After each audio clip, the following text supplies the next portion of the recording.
Hey guys, what's going on? FI My Pawn here, and welcome back to Across the Obelisk. Since we last left off, we managed to get a successful run with Madness level 4, which is basically Madness Tier 2, but with 2 modifiers added on, just to make it a bit more interesting and a bit more difficult.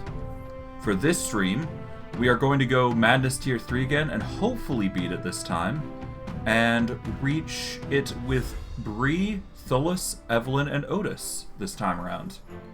So, without further ado, let's just get into things and see what happens, because we got quite a bit to do. Now, I've been thinking about how to build everybody, essentially. Or at least trying my best to figure out a good build for everybody, I should say. And I have issues trying to figure out what goes best. But we'll figure it out.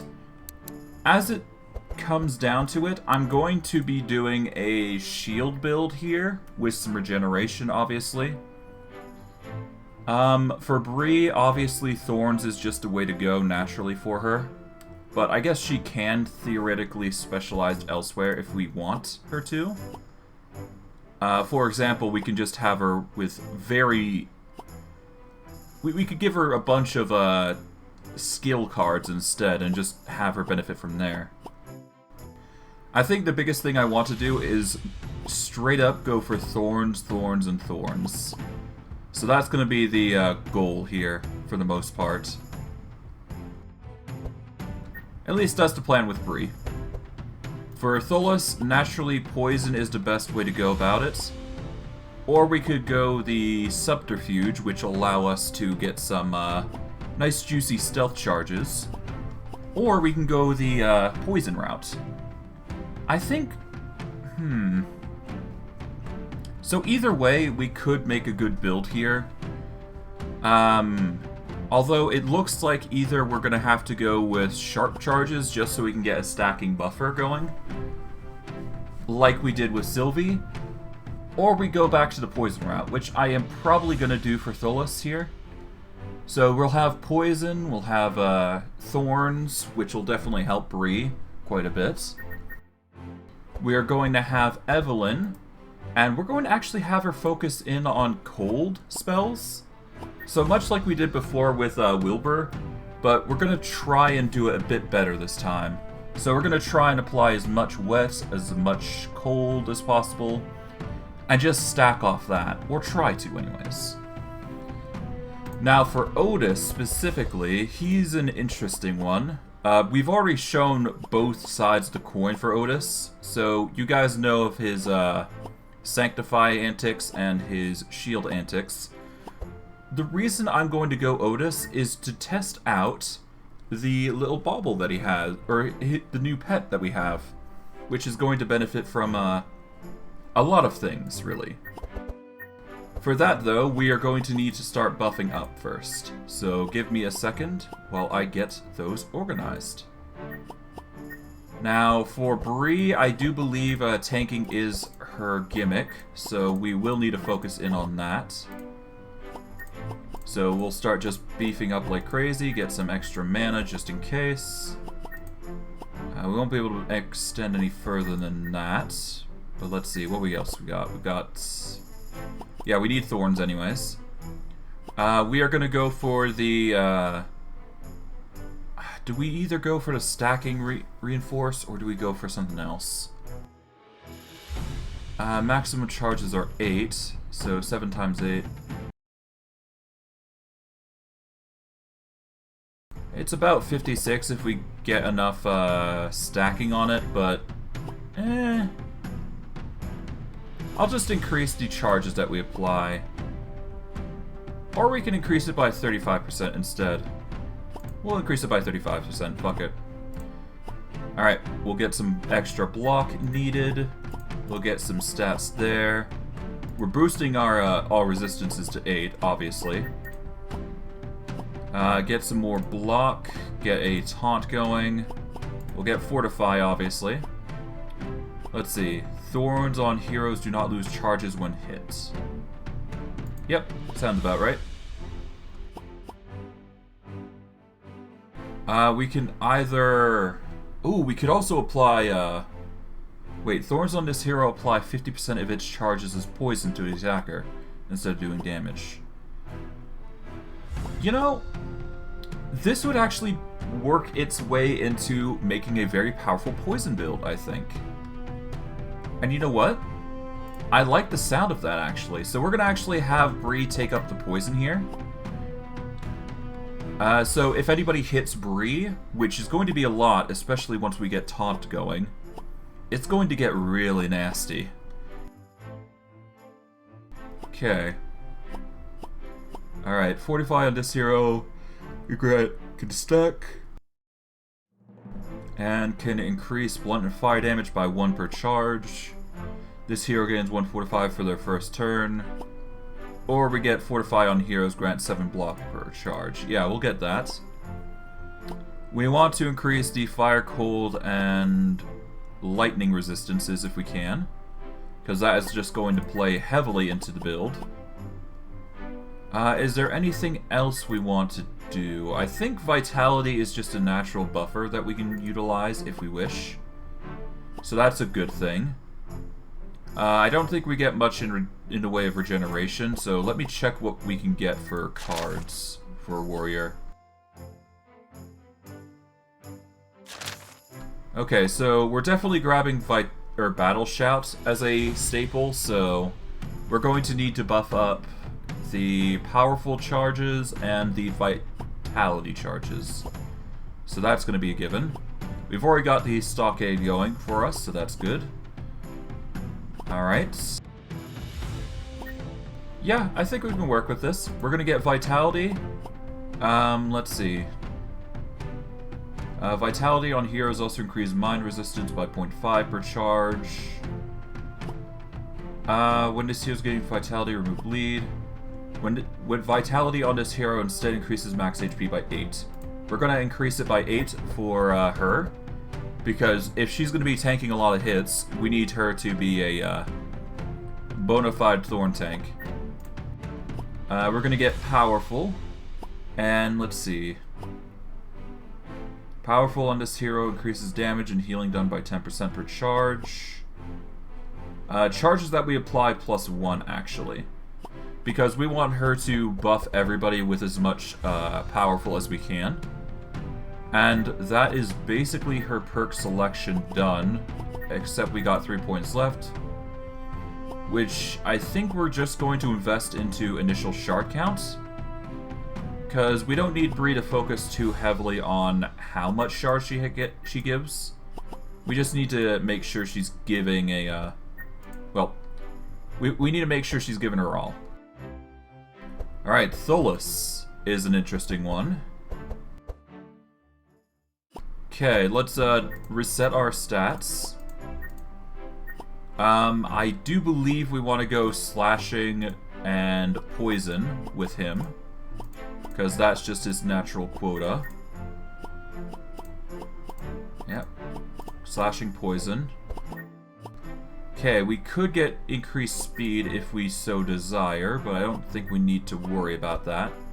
Vulnerable is an actual godsend for us, so we're going to actually focus in on that. Let's see. Maximum charges of vulnerable on enemies increases by 1. Charges are instead reduced by 1 at the end of turn. I think we go for that.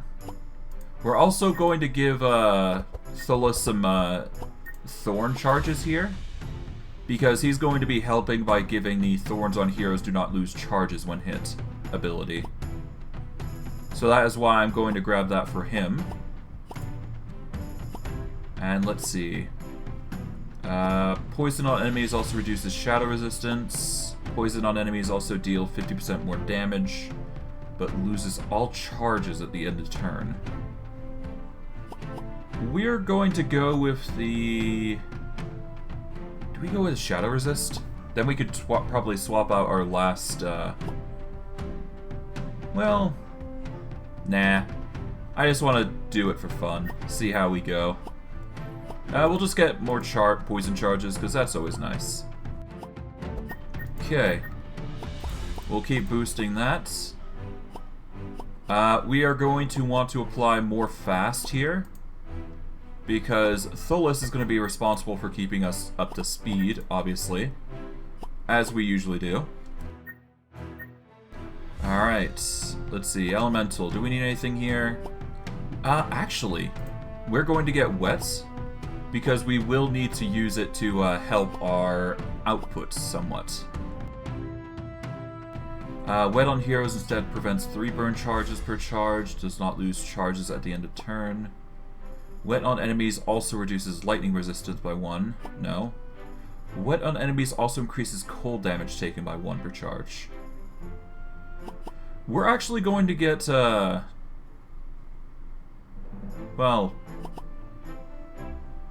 let's see, remove 1 charge at the end of turn, remove 1 charge at the end of turn. Wet on enemies also reduces lightning resistance by 1 per charge. And does not lose charges at the end of turn.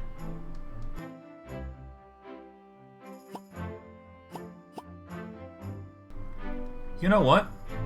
We want to make sure that we don't lose charges at the end of turn. But also, I kind of want to get the Wet on Heroes buffer, so we're going to actually do that. So we're going to get this to benefit as much as possible from here. And let's see. Well, no, let's go for the lightning reduction there. So that way Thuls is helping out in his own way. Let's see, what else can I do for him?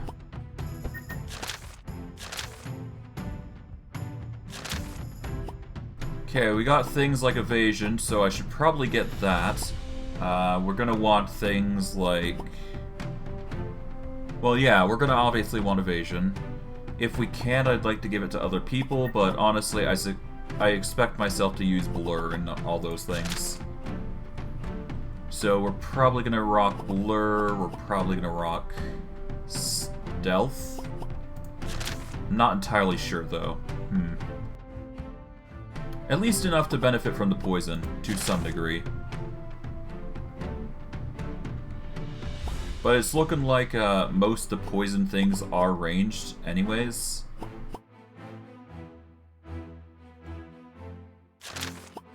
Well, I guess there is Bane, so it's not completely out of the reach.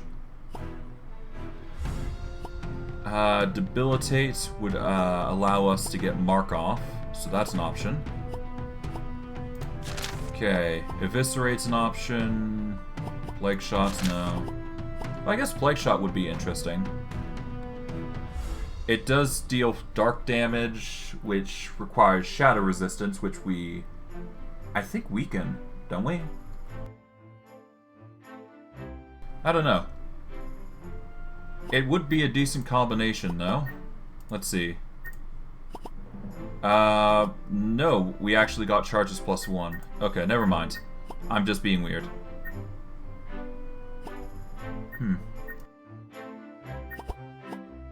Well, hold on. Let's see. Okay, there's poison.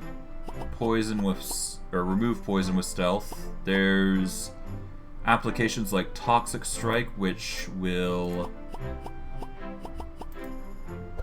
yeah, it will apply a lot of poison, and if we get the upgraded version, it's specifically back monster, but it applies vulnerable. Toxic Rain is going to be a keeper, obviously, for a number of reasons. We want it to specify all monsters, obviously, but we're going to keep it so it keeps wet. We can purge Thorns with Uproot and get some vulnerable going. What else? Poisonous Blood transforms blood into poison. Poison Flask is a natural thing. Plague Shot is really the only thing that sticks out, doesn't it? Except for Debilitate, of course. Neurotoxin is a Insanity version. Lethal Shot is okay, I guess. Fan of Knives. X equals your sharp.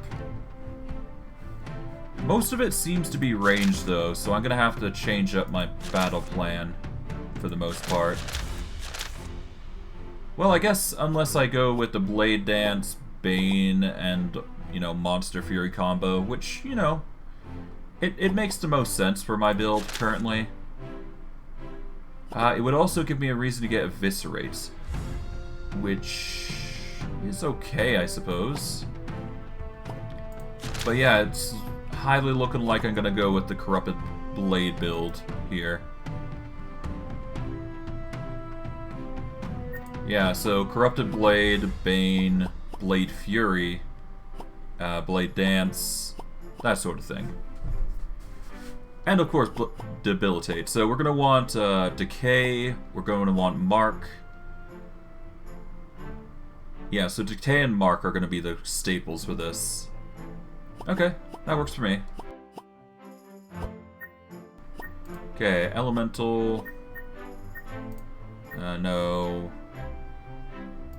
Well, yeah, we need Decay. And we need Mark. We're also going to take Stealth. Well, actually, no, let's hold off on Stealth for now. We're also going to need the Thorns, so Thorns on here. Yeah, Thorns on heroes do not lose charges when hits, so we got that. Thorns are dealing 50% their poison damage. Okay. Let's see. You know, now I think about it, I could just apply this to Thuls here. Nah. We want the poison to apply to, Bree, specifically. Okay. Alright, next, let's see. Okay, we can either decrease healing by 75%, we can make the charges +1, or we reduce shadow resistance. I'm gonna go with the 75% instead of the 50% recovery rates. Now we got 2 points left.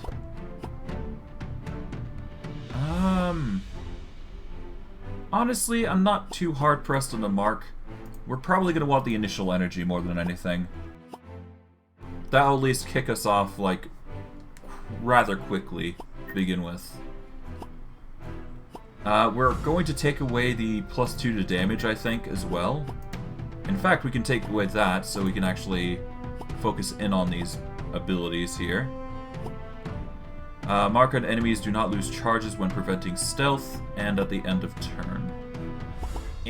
It's okay. There's also evasion.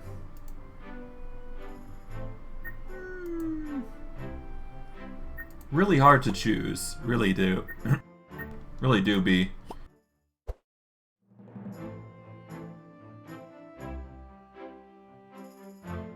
Alright, stealth on this hero does not lose charges. Stealth on heroes increase damage and healing done by 25% per charge.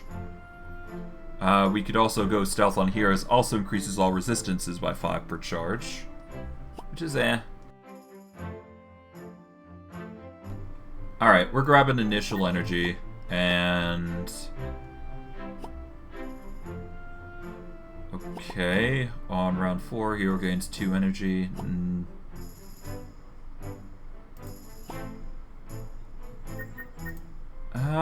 You know what? Let's just go for the slashing and be done with it. We've got plenty enough as it is. Alright, that leaves Evelyn next. Which, it's alright. Let me just reset her skills. And we're gonna go for the cryo build here. Which is gonna unlock some things, I'm sure. Okay. For her specifically, we want to get the Insulate ability if we can. So let's see, what can we do with her? We're gonna need to get wet anyways. We shall get the 35%, much like everything else. Let's see, chill on enemies instead reduces speed by 1 per charge. Chill on this hero instead reduces speed by 1 for 8 charges. Also grants reinforce for 14. Chill on enemies also reduce blunt resistance and charges that we apply +1. We're gonna go for, well, either we reduce it by 4 charges, which is alright, or we go for the +1 charges here. I'm gonna go for the chill with 4 charges instead. That will just make our job a little easier when trying to apply cold, which is pretty good. We'll get the initial energy buffer going. As for the wet, we are going to want to increase the cold here by 1. We can instead make it reduce burn charges, but we're not in that much of a rush to worry about that. Alright, let's see.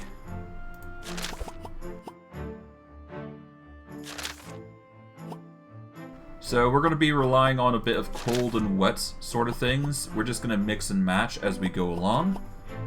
Otherwise, it shouldn't affect too much what we do here. Let's see. We're going to go Frost Novas, Geysers. We're definitely using Icicle Barrages constantly, I suspect. We're definitely going to be utilizing Rain. We're going to try and focus on all monsters, obviously, if we can. If not, that's perfectly fine, because we got things like Squall and other things to take advantage of. But we're definitely relying on a Winter is Coming combination, and I guess the reverse, if we ever get to it. But I honestly expect that we're going to just drop like flies if we focus too heavy into it. So we're just going to have the one-hit combo if we get lucky, sort of deal.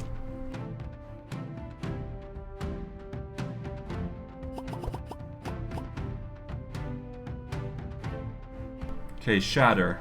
X equals the target's cold by half. Shatter's probably going to be an interesting one. Especially if we start using bludgeoning damage. But we're probably going to be relying on that for the most part. Actually, hold on. Alright, so wet, we have Geyser, we have Heat Wave to dispel wet and cold. Rain is always going to be interesting for us. But preferably we'd like to keep it from global to be focused on monsters, because that'll dictate the difference between winning and thriving. Okay, but yeah, it's gonna be a combination of Winter is Coming and other things.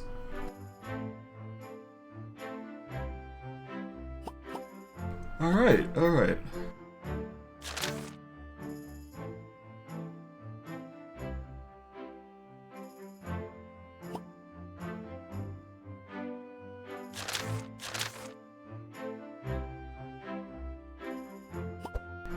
We could probably actually go with Electric Discharge as well, if I think about it. So maybe we'll focus her into electricity as well, Evelyn? Because that might actually spark a very interesting situation. Alright, let's see. Spark on enemies also applies 30% of its charges as spark charges to decide. Spark on enemies also applies slow per 14 charges. We're going to go with the 30% charge distribution. And let's see. Charge that we apply +1. Blunt resistance. Reduce speed. This will give us a reason to use lightning-based attacks as well, which will also generate us mana or power. So me doing this actually just builds up into the abilities somewhat. We're going to get a powerful buffer. And let's see. Well, do we want power? I'm not sure. Hold on.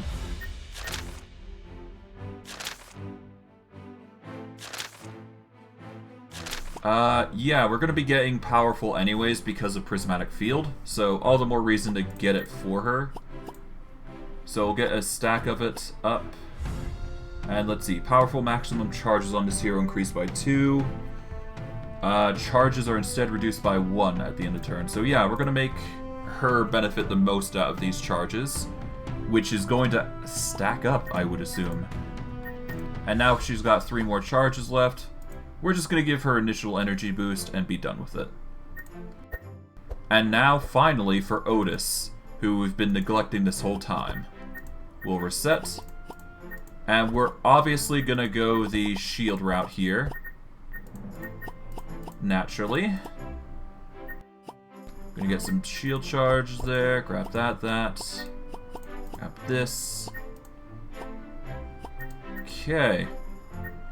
For Ottis, we're definitely going to want Regeneration. We are going to go with the boost to holy damage, or holy protection, I should say. We're going to keep boosting that. Make sure we got the initial shards buffer going for us. We are going to want to get the buffer ability. We don't necessarily need the evasion. Let's see. What else can we provide? Well, I do believe wet is something good for us, but let me check just to be sure. Alright, let's confirm perk assignment for now.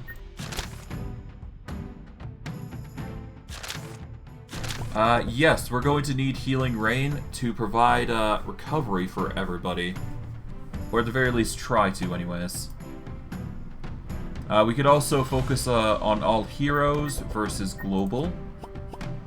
But the main thing is we're going to transform... we need to transform the wet into bless, essentially. So that is going to be a gimmick for us, then. So we want to increase the amount of wet charges we're giving out.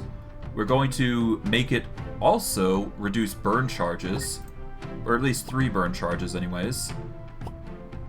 We are going to increase the regeneration to be 1% per charge, obviously. And we're going to get with bless. And let's see. Bless on this hero, bless on this hero. Bless on heroes increases holy resistance and does not lose charges at the end of turn. So that way we maintain the bless and we get healing for using bless. Whereas we also increase healing done by regeneration by 1% per charge. I'm sure we can get vitality in bless as well. But let me check to be sure. Let's see. Sadly, Heavenly Blessing is not a go-to for us. We can give Benediction out, though, if we really wanted to. I don't think it's for the best, but we can still do it if we really want to. Let's see. What else is there? Well, Divine Power is a thing. Holy Aegis, no. Well, I mean, maybe. It specifies hero, though, specifically. I think the biggest thing is we're going to be spamming Sanctuary for the most part, because that's going to be the biggest buffer for us. So we're going to get Sanctuary, that'll give us Bless, and then we can get Vitality on top of that. Let's see. I guess Sacred Ceremony is also an option if we wish to heal. I think Baptism is the go-to, though, for the most part. Or Benediction, I'm not sure. I'll have to give it some thought, but... yeah, I guess Vitality is going to go. We're going to make it increase Mind Resistance. There we go. That'll give us 6 points left for leeway to work with. We're going to boost the shield buffer here. Already increased courage. And I guess the best thing we can think of for right now is either increase energy or something else.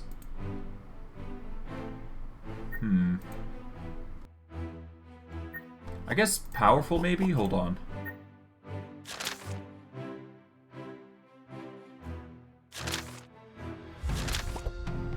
Powerful doesn't increase.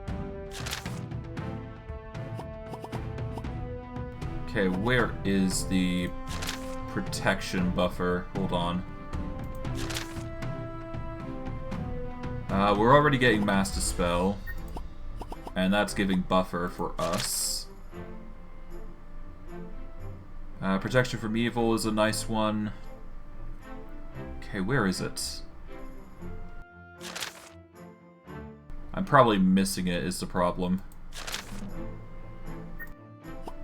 Alright, hold on. We need courage, specifically.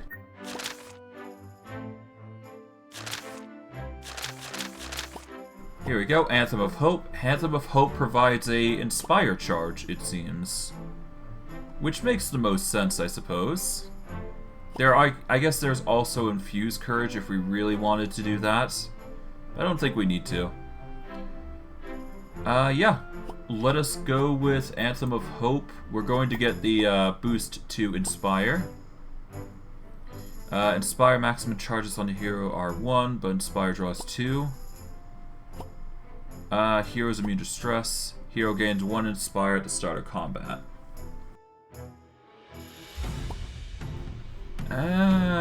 It's fine. We'll ignore that card. Honestly, if there was a Inspire +1, I'd definitely grab it. But it's not that convenient, unfortunately. But it's fine. It's fine. Okay, I think the best thing we can do here then is what?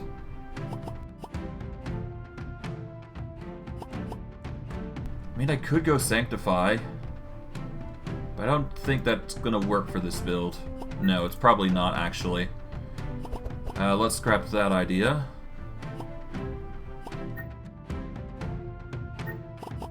Well, what can I do? That's the question, isn't it? I guess healing is the next best thing, isn't it? I mean, yeah, that's a healer's job, isn't it? Healing would naturally be the next best thing to fall under. Or I could just have the block, certainly.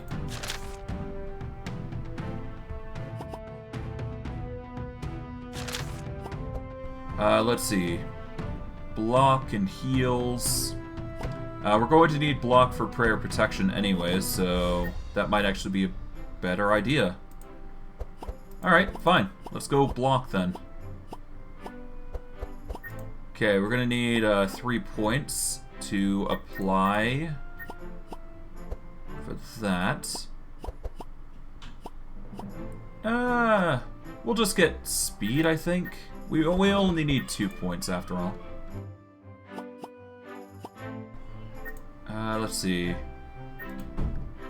Yeah, we're just gonna need. We'll just grab the speed. You never know. All right, that is our build. We're going to take off Impending Doom and Resistant Monsters in favor of Madness Difficulty 3. We will not be able to get resources from this, but it's fine. Let us begin. It all started on the princess's 16th birthday. We've been through that cutscene plenty of times, so we don't need to worry about it. Before we go anywhere, we are going to go to the pet section. Going to move over to Otis, and we're going to give him Orby. That is just going to be a staple for him. For Evelyn, because she is focusing in on cold, we're going to give her Daily, which gives her the Icicle Launcher trait. For Thuls, we are going to give him Slimy, which will give Poison Splash. And for Bree, who benefits the most from Thorns, honestly, anything goes. But I think it's in our best interest to either give her Mozzie, which will get rid of any bleed effects that we run into, or we go for Stormy, which will be able to cast Lightning Bolt, which does work in tune with Evelyn's ability. We'll grab Stormy, why not? If we don't like it, we'll change it up. Okay, for Ottis, we're going to grab the Seashell Amulet, because that will help with shield buffer. Evelyn we can use with Lightning Book, but we're actually going to give her the Cold Book specifically, because that will help with her cold spells. We do not have anything for... Yeah, we don't have anything for pretend... Well, hold on. We'll sell 1 supplies, so that way we can get ourselves some Boots of Swiftness, which will help Bree for armor purposes. And that is all of our gold for now. Now for a card organization. So, Spike Shields is a good staple card for us. But we're going to go for some plenty... We're going to try and burn as many cards as possible, just for the sake of trying to prepare for the near future. Okay, so we want 2 barbed wires. Let's see. What else is there? Intimidate's fine. Blood Rage is fine. We've already got 2 Intimidates already, so that's good. We don't need the Pommels, because that's just going to waste room. I guess we keep the Invigorating Blows because they do give Energize, which is nice.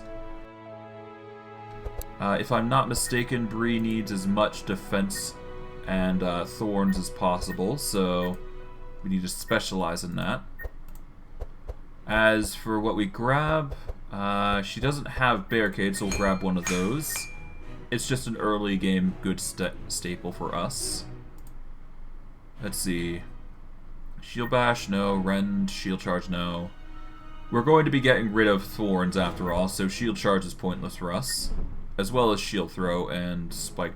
Well, Spike Ball actually is a good, decent ability. Applies Crack and gains Thorns. It's alright for an attack. But no, we're better off just blocking and focusing on that.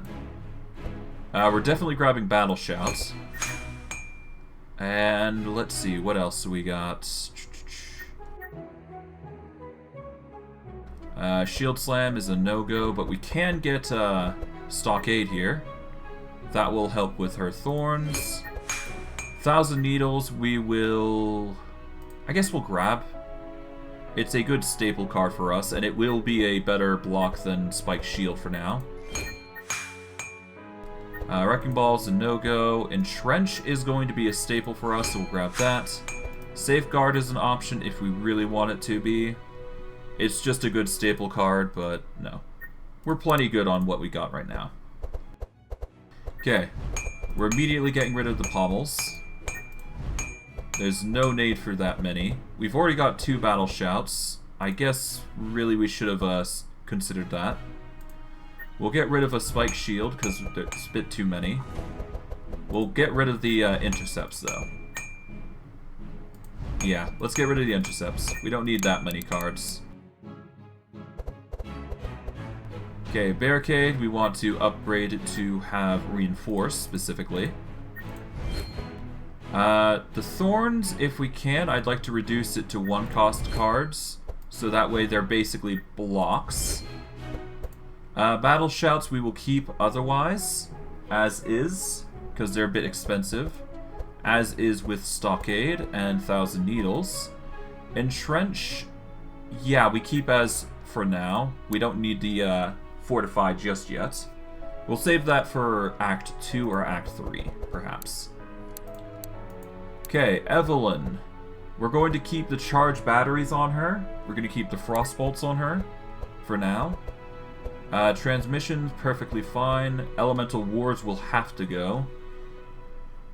But otherwise, we should be able to make it work. We're going to get the Rains going, because that is just going to be a staple for our build. Let's see, what else can we do? Okay, there's Icy Veins, Ice Lance, if we really wanted to, Zap.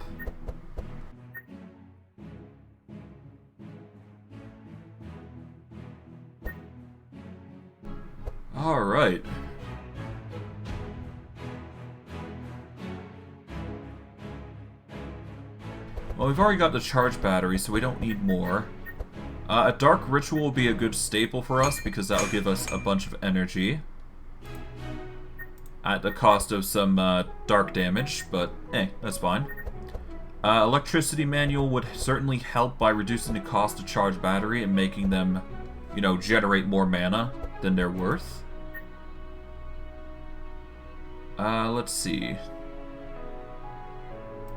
In fact, you know what? Let's grab both. Why not? That way we can get rid of one charge battery and have an excuse to buff them to be zero cost cards, which will be actually much more beneficial to us. Cold Snap. Cold Snap is going to be a good draw, I do believe. They are burns, which does suck, but that's just how the cookie crumbles. But yeah. Let's see, what else can we do here? Icicle's alright, but not necessary. Water Jet's a good one, but no. Book of Nightmares, no. Frostbolt, no. Icicle Barrage, we're gonna grab one of those, because that just helps. We're gonna grab Frost Nova. We just need one. Prismatic Field is a definite yes. And I think that leaves us in the clear for the most part. Alright, let's start removing the Fire Blasts, obviously. Don't need those. We'll remove a charge battery from the deck. We're going to remove the Elemental Wards. Let's remove a Frostbolt. I guess we could remove two, because we don't necessarily need too many. Yeah, we'll remove one and go from there.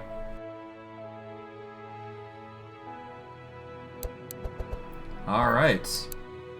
We are going to specifically upgrade the Reigns to be a...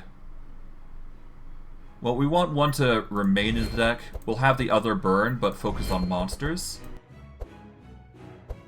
Charge batteries we don't upgrade. Electricity manuals, though, I guess we do. Yeah, we'll upgrade the electricity manuals so they burn and keep the charge batteries at 0. Frost Nova, we're going to keep as is. Apply X. X equals your chill times 0.6. I think we want to keep it to be a normal Frost Nova for now. Unless we get rid of Frostbolt and just go with another Frost Nova. But I mean, we got Icicle Barrage, so we're fine. Prismatic Field, obviously, is going to increase powerful, so we'll get that upgrade. Transmission, honestly, we're going to keep as is. Alright, let's move on to the next. Alright, first for Thuls. We're grabbing Toxic Rain immediately. That is going to be part of the build after all. We can get Deflex, which will increase our card draw to some degree. Which honestly sounds like a good idea. But I think we want to save the shards for now. So we're going to try and avoid using as much as we can. We can definitely grab a hidden weapon if we wish, but again, something we save. Caltrops. Those are actually something we're going to grab as well. It may seem like an odd choice, but considering we are going a Thorns build, and Thuls is actually increasing his thorns for this sake, we might as well just use them. If I do recall correctly, yep, we've got Uproot. We're going to grab one of those. We're going to need a Song of Celerity as a good staple. We're going to grab a Shadow Step. That way we get some more energy recovery. Vigilance is only good if we have benefits from sight, so we're not going to grab that. Bane is going to be a very good staple, but we're also going to grab Blade Dance as well. But those are the cards that we are currently going to run, unless I find something else. We'll save up for anything else for now. Although I guess Poisonous Shot's an option, but no, we're going melee, so we don't necessarily need to worry about that. Okay, first and foremost, we're getting rid of the dual strikes. Too many. Gonna get rid of the Viper Strikes, because that's way too many for our deck. Okay, we got the Caltrops, we got the Blurs. We're going to get rid of the poison, or at least 2 poison darts. Although, now that I think about it, we don't necessarily need the poison dart, so we'll get rid of all 3. We're gonna rely heavily on the Toxic Rain instead for charges there. Okay, for the Toxic Rain, we're going to make it all monsters, but it always applies 5 poison and 3 wet. Sneak Peek, honestly, we'll keep it for now, but I'm probably going to ditch it next chance I get. We're going to keep one of the Caltrops, but we'll burn the other. And anything else? I guess we'll keep the we'll make the Song of Celerity innate. Uproot is going to be all monsters burn. And I think that is how we will leave it for now, because everything else is a bit too costly except for Viper Strike, which I guess we'll grab. Alright, that just leaves now Ottis, the last of the group. Well, naturally we're going to grab Anthem of Hope. That's just a good staple for him. Healing Rain is going to be a staple as well. We're going to grab a Detox, because you never know when we need to get rid of bleed and poison. And let's see, anything else that we can think of? Not really. I guess Innervate's a good staple. Yeah, we'll grab that. But we probably won't be able to upgrade anything because of this, so we gotta keep that in mind.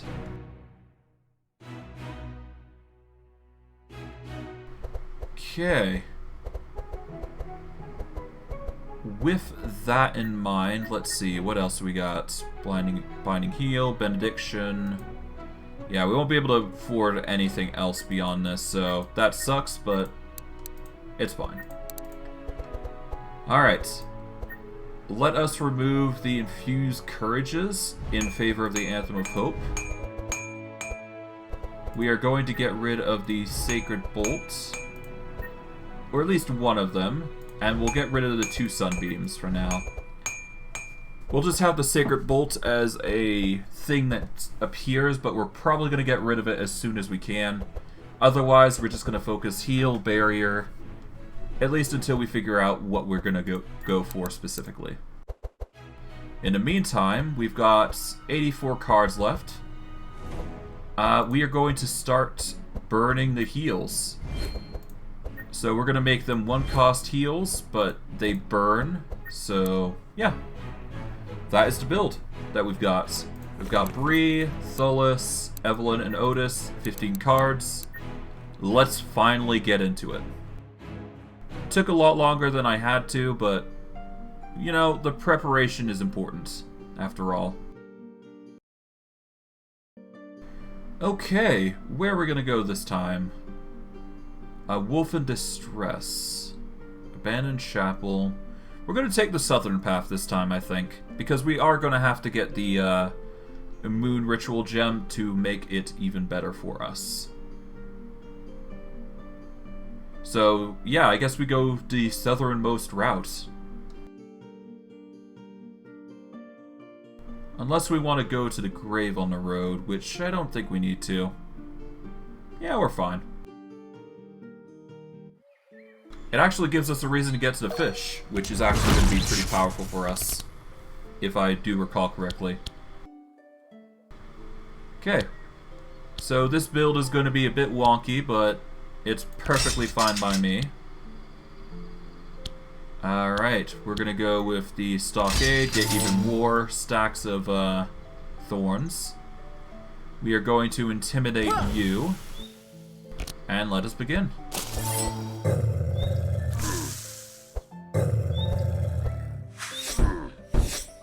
Alright. Big damage, big deeps. And with Ottis being so slow, it only makes sense that, yeah, it only makes sense that he's going to be the, one applying, shield more than, block, more than anything. Okay, we're gonna get Uproot. Gonna go with blur and then ambush. Yeah, I guess we go ambush here.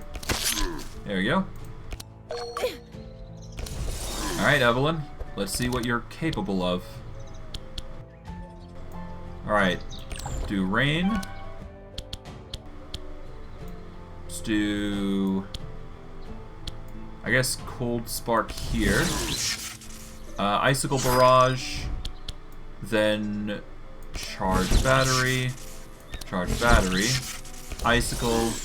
Icicle. Icicle. And more mana to Ottis. To where Ottis will now... Yeah, he actually provides a bunch of shield because of his pet. Which grants technically 4, but it grants an additional bonus because of how high Ottis' shield buffer is. Gonna provide a heal to Evelyn here. Let us go with a barrier for Bree.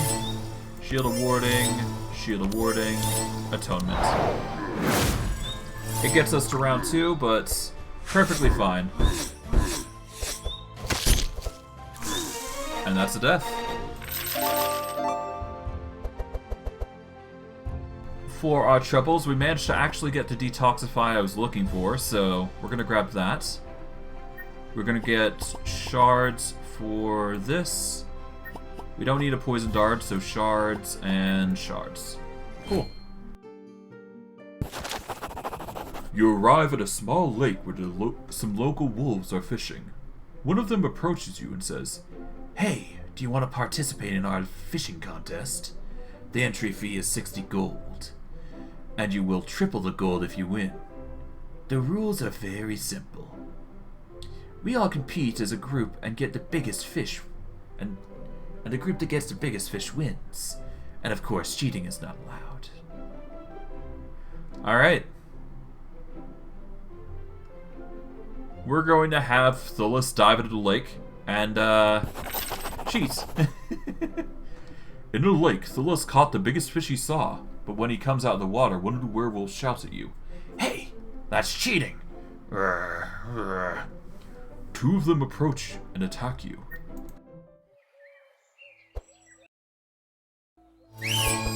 Alright, because they are angry at us for cheating, we now have to fight them. I mean, it makes sense, but whatever. Okay, we're gonna throw down Standard Bearer, get some heal going, some thorns. We will barricade it up. Barbed wire. And that'll give us 11 thorns. I would have loved to use Battle Shout, but it's fine. Gonna use Toxic Rain here. Song of Celerity. Ah, we got double Caltrops as well. And then we'll Shadow Step. And I guess we'll use Sneak Peek on you, just to get it. There we go. We will apply Rain, get even more wet going. Do it again. We will then use Cold Spark on the fastest. Well, no, we need to deal with the local werewolves first. So that comes first. We'll do a charged battery here. Double down. That'll get the local werewolf into kill zone. We will then do transmission for Ottis. And we will do a dark ritual on Evelyn. So that way she gets even more mana. As for Ottis, he's going to go with Healing Rain here. We are then going to follow up with Innervate, and we're going to give that to Bree to give her some more mana. Shield of Warding, so she's a bit more beefy. Give a barrier to Evelyn. We don't need to detox currently, nor do we need to heal, so we will save our mana. But at the very least, the thorns will do its work, so that's good. Okay, we're going to Battle Shout here. We will Stockade. And then we will start throwing down Intimidate and another Intimidate on the local werewolf. There we go.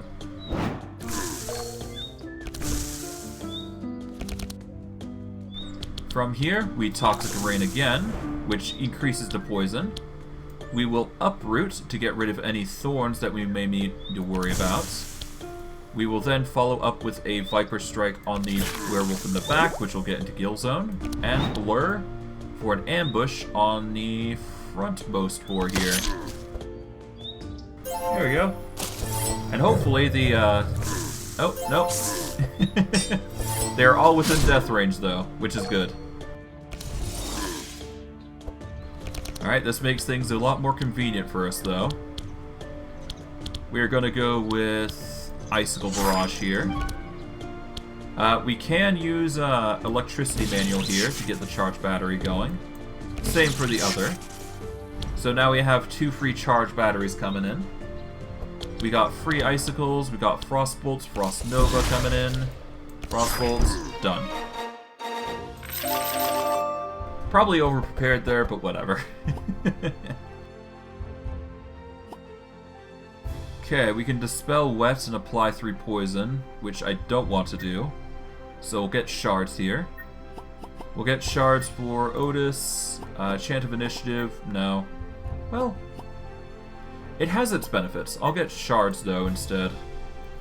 And for Bree, no, shards. Okay, we are now going to go to the Wolf in Distress, and we got ourselves a nice juicy big fish.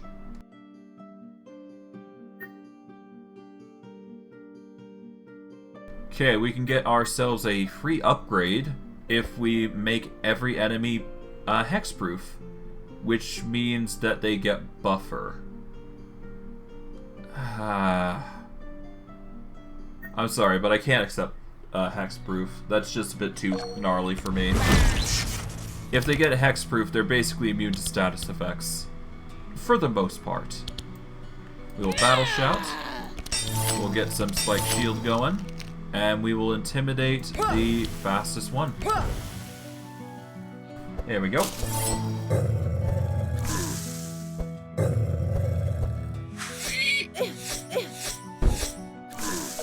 Alright, it's Thuls' turn. Naturally, poisoning everybody is the go-to here. But before we do... Yeah, I guess we use Blade Dance to initiate. Use Song of Celerity. Then we can Blur and Viper Strike the Black Sheep here. There we go. Alright. Now that should put us in a suitable position to fight. If we use Charge Battery initially here, so if we use it now, we can then use Electricity Manual to get the charge back. I really should use Drain first, but whatever. We can then get Charge Battery yet again, and do it again. We can then pass on Transmission over to Otis. And then we'll use Mana Gem to recover as much as we can. So that way we start up with 10 mana next turn. We'll use Anthem of Hope here. We're going to use a heal for Evelyn.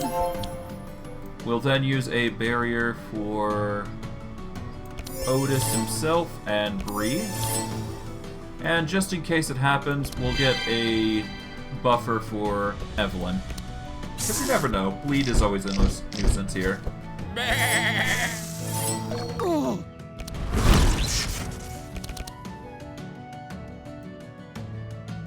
Okay. We're going to do Barbed Wire. And we could either do Invigorating Blow or something else. I'm going to go for the Invigorating Blow. Just get the damage out. Because if I just... yeah. He goes for the kill anyways. Or tries to. Alright, Thorns are going in. Nice.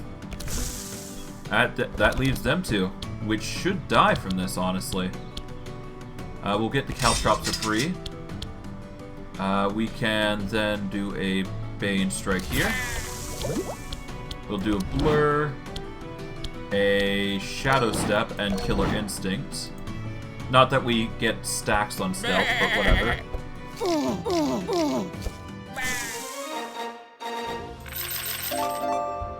Alright, cool. This gives us a cursed, well, no, a corrupted poisonous shot, which is actually really nice. Do I grab it though?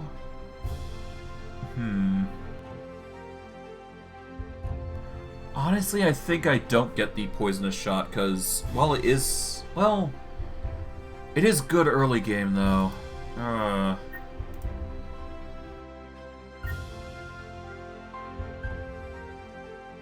It is a lot of poison, I will give it that. And I guess we could also get the Healing Rain for Ottis, so we'll grab the Healing Rain for Ottis. We don't need the Icicle, so we'll get Shards. I guess we could always get rid of the Curse card if we ever need to, but you know what? No. Shards and Shards. You arrive at a camp near the river. Here you see a werewolf that was taking a nap surrounded by a few pigmen with torches and brands on their arms. The pigmen begin to intimidate the poor werewolf and burn him with torches as you try to escape. For the moment, none of them have noticed you are there. Will you help the werewolf? You approach the pigmen with your weapons drawn and stand between them and the werewolf.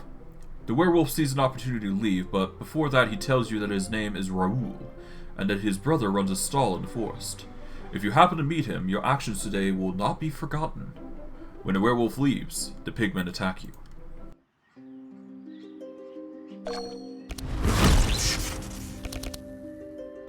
Alright, cool. We'll do a barbed wire here. We will throw down 2 spiked shields. Before we Invigorating Blow, we're going to intimidate the neophyte here. Before we strike. There we go. They're going to start trying to strike and get poisoned as a result for their efforts.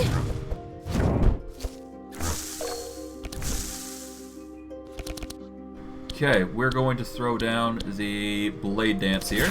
There we go. We will throw down a Song of Celerity before using Blur, which will give us 1. We will Sneak Peek on the middle one here before using Bane, which will increase the poison charges somewhat. Alright. For Evelyn, we naturally do the Charged Battery strat, which will get us another Charged Battery. We'll then follow up with Prismatic Field to give ourselves a buffer. We will then use Mana Gem, and then follow up with, I guess, Frostbolt? Yeah, we'll get the Frostbolt on him, and then finalize with a Charged Battery on the one in the middle. There we go. Alright, Ottis is going to just pump out some Healing Rain like crazy. We will use Anthem of Hope here, get some buffer for Bree. We'll detox for Evelyn, and go from there.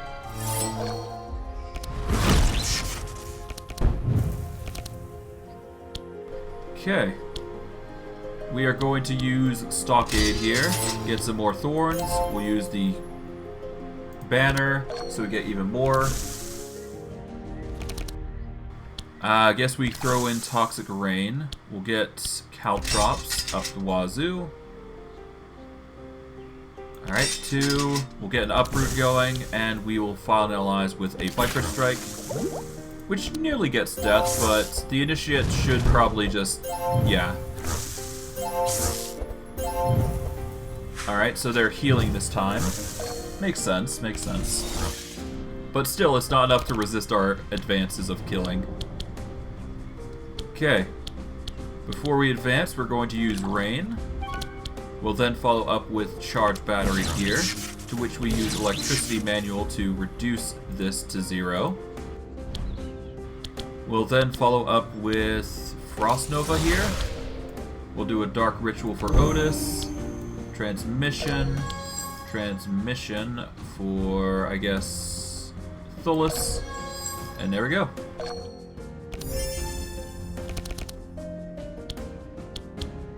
Okay, we throw down an Innervate for Bree. we will Healing Rain. I guess we use the Shield of Warding here. There we go. Barrier. And none of us need healing, so that's good. Alright. Invigorating Blow should do the rest for us. So, Battle Shout, Invigorating Blow, and done.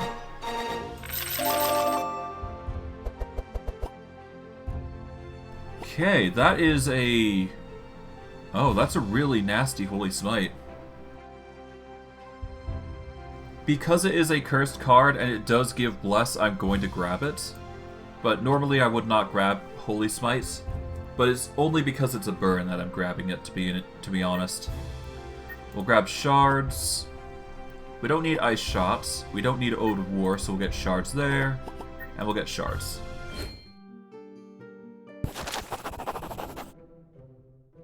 You enter a small chapel near the forest border. The chapel has been abandoned for some time and nothing valuable seems to remain. What do you do? We're gonna check to see if Otis finds his stuff.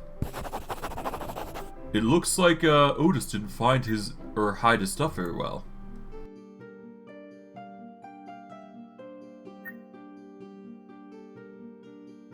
Well, it sucks, but well. We'll get that card removed easy.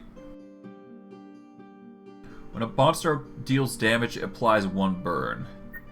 As much as I like that, no.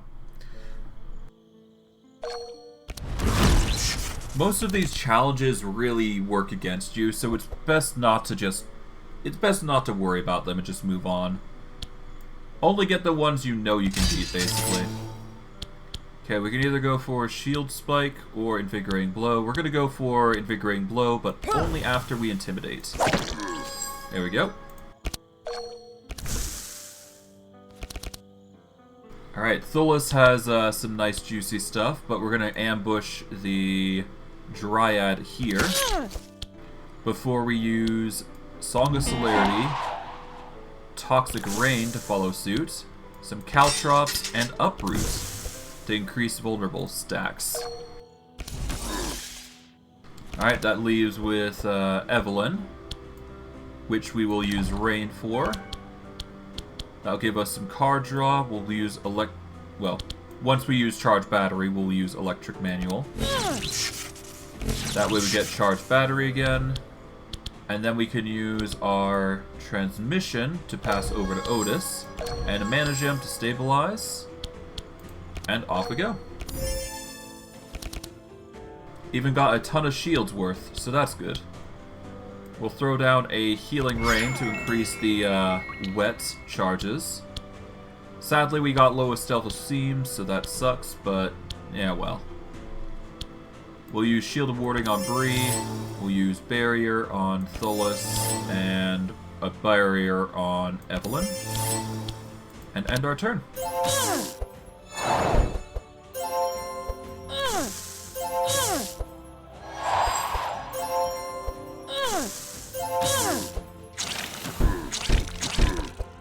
Okay. A lot of attacks, but we managed to do well despite the facts. And because the poison is just doing massive amounts of work, we're quite fine, honestly. We'll throw down a barbed wire here. We'll get a battle shout going with a spike shield, and we will intimidate this Dryad here. That gives us Thuls here a chance. We will use Toxic Rain and Caltrops here to increase our thorns. We will start by using Blur to sneak peek on the Dryad here, before Shadow Stepping again, to get some lore buffer going.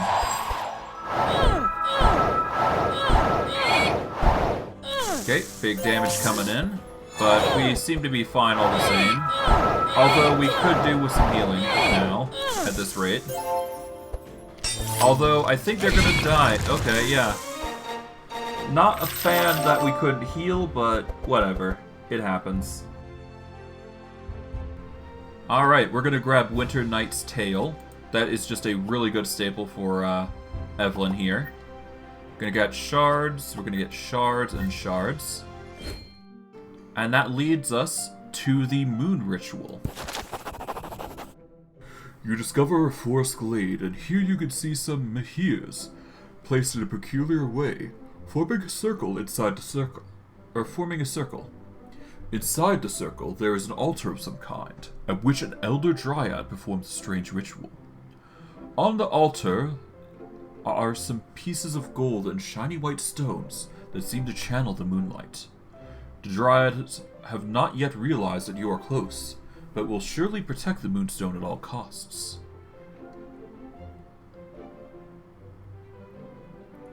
We are gonna go for the battle here, strictly because it can be done. But yeah, we're gonna go for the combat. It's the more entertaining option out of everything, to be honest.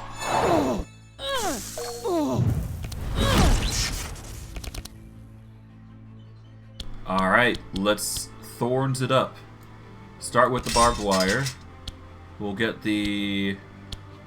I guess we'll double down on the spike shields. No, let's use...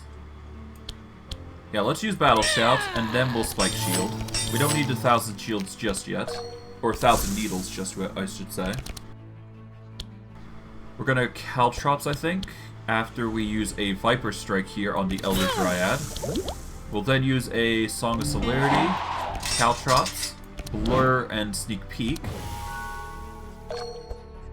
Now with Evelyn in tow, we can now start using other abilities. We're going to start with rain though.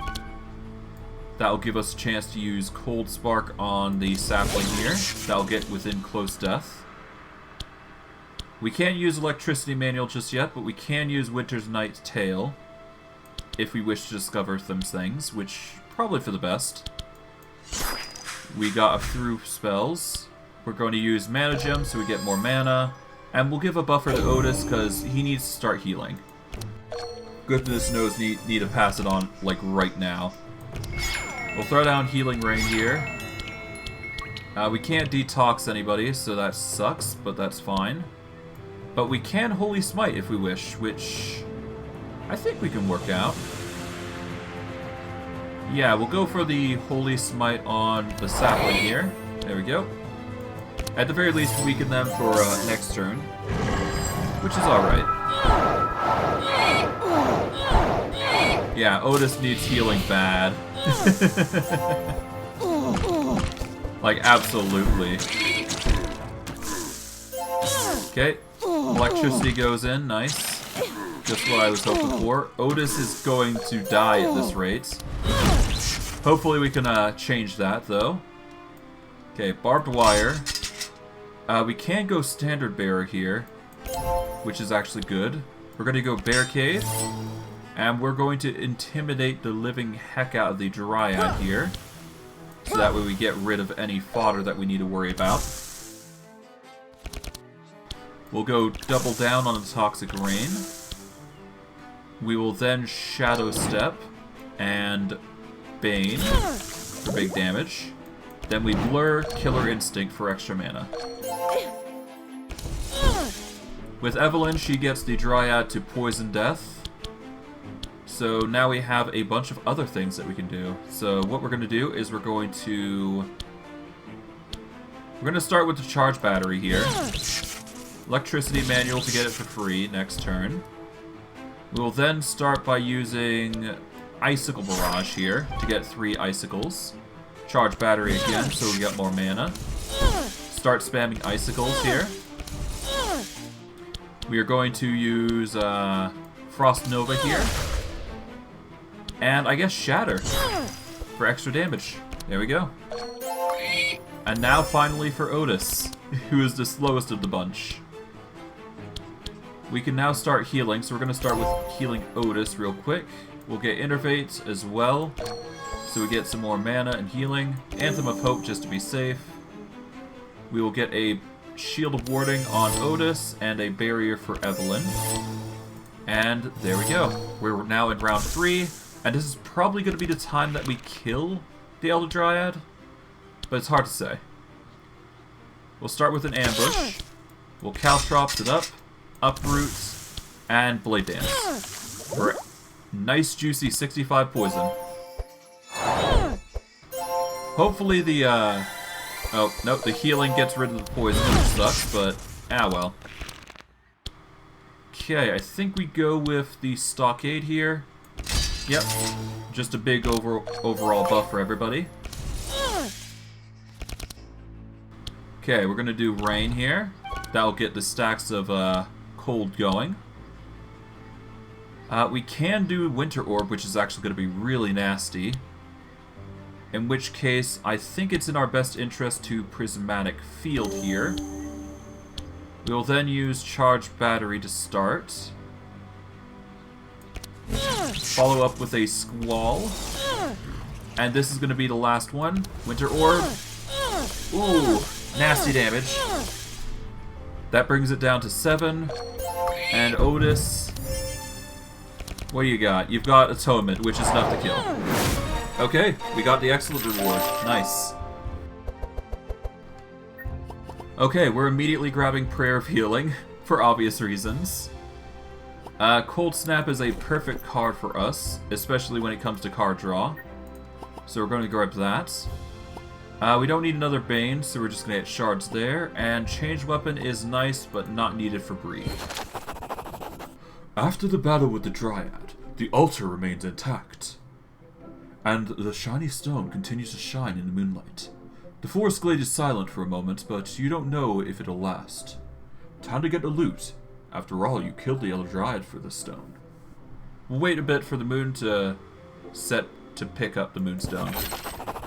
When the moon sets, the moonstone stops shining so brightly and cools off. You pick up the moonstone, the gold and the items before leaving. You have time to rest for a bit, and luckily no one else appeared in the glade. For our troubles, we managed to get some nice juicy cursed items. We're going to grab the bandages here, which is going to be a really fantastic thing for Ottis, which will grant a bunch of healing. We have the leather gloves, which every turn will give 2 powerful, in addition to a max HP buffer. We're going to give that to Evelyn to help her with her damage output.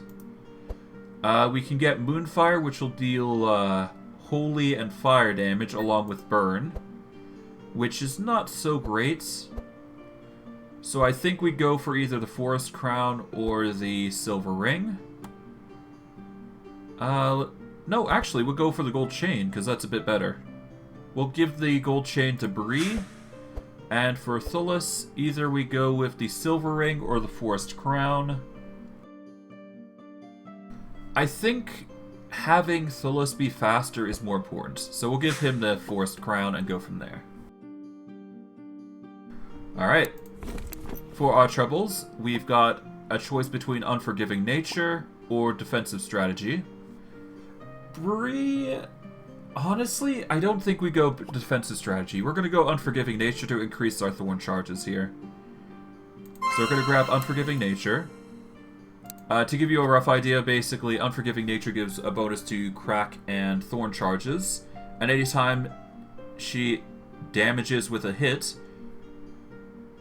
Oh wait, hold on. Damage with hit. Deals 8... Hammer, apply 1 crack. Oh. So we need to be more aggressive with Bree, then. Okay, that's a mistake on my part, but whatever. Alright, Thuls. We can either go for stealth or poison. Naturally, we're going to go for Black Talons, but if you wanted, you can go subterfuge, which would increase your stealth charges by 2. And if you're damaged by another person, you gain 1 stealth and 2 speed. We're going to grab Black Talons, though, because we want the poison more than anything. Enchant weapons is only good if you're focusing enchantment with Evelyn, which we don't, so Elemental Proliferation is just naturally a good choice. Plus it applies a bunch of status ailments as well. For Ottis, Praise the Sun is good, but we're going to go Unwavering Faith, which increases shield charges by 4, and when we apply shield, we apply 2 courage and 1 vitality, which we do benefit from. And now, we move on to the Goblin Settlement. You do not know where they have come from, but in front of you there is a group of goblins building a settlement. The most surprising thing is that their leader of the goblins is a slime, and everyone obeys his instructions. The slime sees you and says, "Hello, I'm Rumuri. We are a group of peaceful monsters, and we want to build a home in this forest. Tonight we will celebrate a banquet, and you can stay if you want." We stay. You help them for a while to build the settlement and join the banquet afterwards, where you talk with Rumuri. Rest, eat, and drink until you are full. You have had a good time and make new friends. For our troubles, we get a draw 1 card and gain 3 regen and 2 vitality. Alright, upwind. Monster's a bit faster and we get slower. And we get the explosive shot for free, or we can get HP. Neither appeal to me, so we just continue. Alright, because Thuls has the item, the Forest Crown, he is fast enough that he doesn't need to worry too much about being slow enough in initiative now. Get a Song of Celerity up. Toxic Rain. We are going to use Blur to get Ambush off, which we will use to strike down the Dryad in front. And Viper Strike. Alright, for Bree, we're going to use Barbed Wire here. We can use Entrench, and we'll use a Spike Shield before intimidating the Dryad here. Okay, now for the others. I think it's in our best interest to Cold Spark. Then we use Frost Nova here after we use Rain. Frost Nova. We will then follow up with Winter's Knight's Tale to get some free 3 cards. We'll then go for the Tainted Dryad in the back here and hope that's enough. Okay. We can use Unwavering Faith here. That way we can give a big boost to Bree. We'll give a big boost to Ottis as well. And we have 1 mana left, which we will use to buff up Thuls' mana. And his regeneration, because why not? Okay. That gets the kill, which is good. Thankfully, the thorns and poison are coming in clutch. That's good. Okay, they're trying their absolute best to try and kill us now. But thankfully, I went with shields and focused hard on them. Thuls is suffering though, so we have to keep that in mind, but we can only do so much. We did our best, and hey, they're basically near death's door, so what is there to complain about? Okay, we'll do Rain. We'll do Icicle Barrage here. Oh, we got another Icicle Barrage. Okay, so that's 6 cards of Icicle. This is the perfect time to use Elemental Proliferation, actually. We can actually use Electricity Manual to get Charged Battery for next turn. So we'll do that. We will use a Dark Ritual here, which... Actually, no, we won't. We'll use Elemental Proliferation to start spamming these crystals out. And there we go. For our troubles, we managed to get some nice, good cards. We'll get shards. I guess we can get another rain if we really want to, but we're probably going to turn it into a burn. Yeah, we'll grab that and we'll turn it into a burn next chance we get. We're definitely going to grab Deflect, I think. Or do we grab Disengage? No, we'll grab Deflect because that's free. And it gives us an extra bit of block, so never hurts. Alright, and let's see. Defend, Impale, Shield Bash. Nothing appeals, so. Alright. The obelisk is in sight, but something very dangerous is blocking the way. Ylmer, an old treant once known as protector of the Silentia's forest, has awakened and has been tainted by the energy emanating from the now active obelisk. Besides Ylmer, there is a Trunkian or Dryad protecting him. You can't see any way to avoid the confrontation, but maybe you can make the fight easier or worse, depending on how you approach him. This challenge will be difficult, so what will you do? We're going to lure the Dryad using Moonstone and remove her from the combat. You hide behind some bushes and raise the Moonstone from a safe distance. The Dryad comes towards you, attracted by the light of the stone, and you manage to reduce it. You get a power boost after executing your plan perfectly, and Ylmer is a little more unprotected than before. The fight begins. For our troubles, we get the powerful status, at least for now. And we get the chance to get rid of the Tainted Trunky or Ylmer. So we're going to go for the Trunky for now. And we're just going to start debuffing the High Hell. We'll uproot just to make sure. Get as much weakening as possible going forward. And let's just hope we get as much as we can. Wire it up. Stockade. And I guess Barricade here.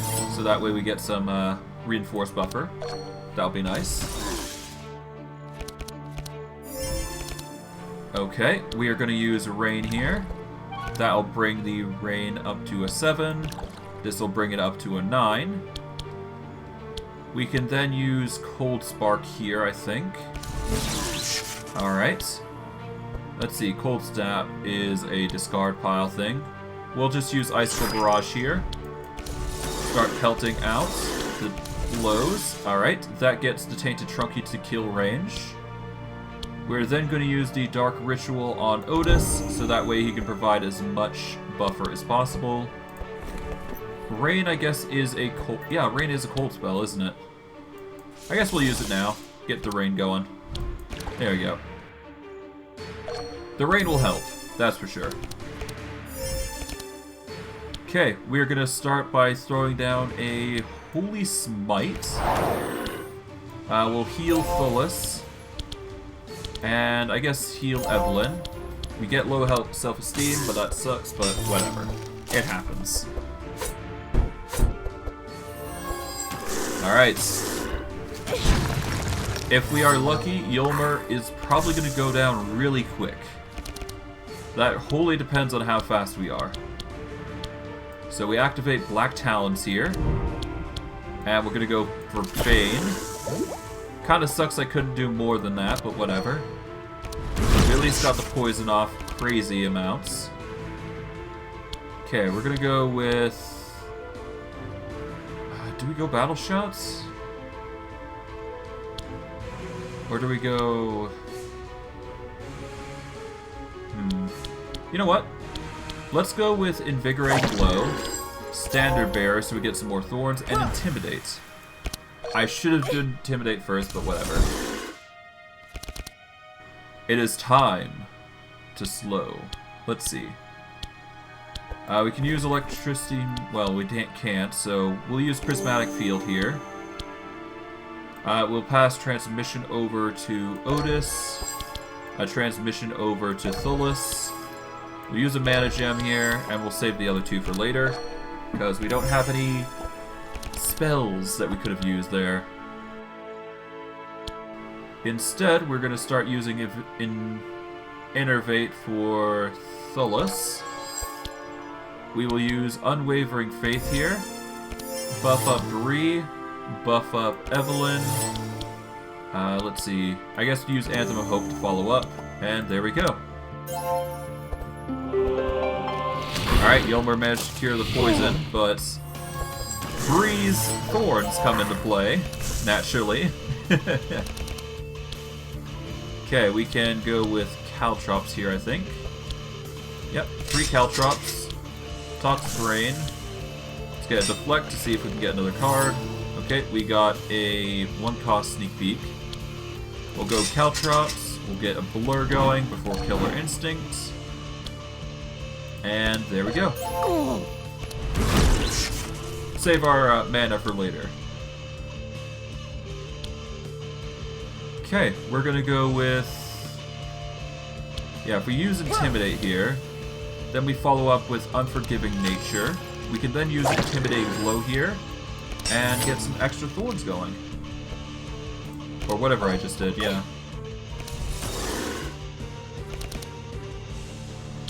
Alright. I'm gonna start with the charge... Well, first let's use the Rain here. Okay, that gives us Winter Knight's Tale. which will give us some card draw, which is pretty good. We'll then use charge battery here. Follow up with electricity manual to get the charge battery for next turn. Do another charge battery, so we got extra mana going for us.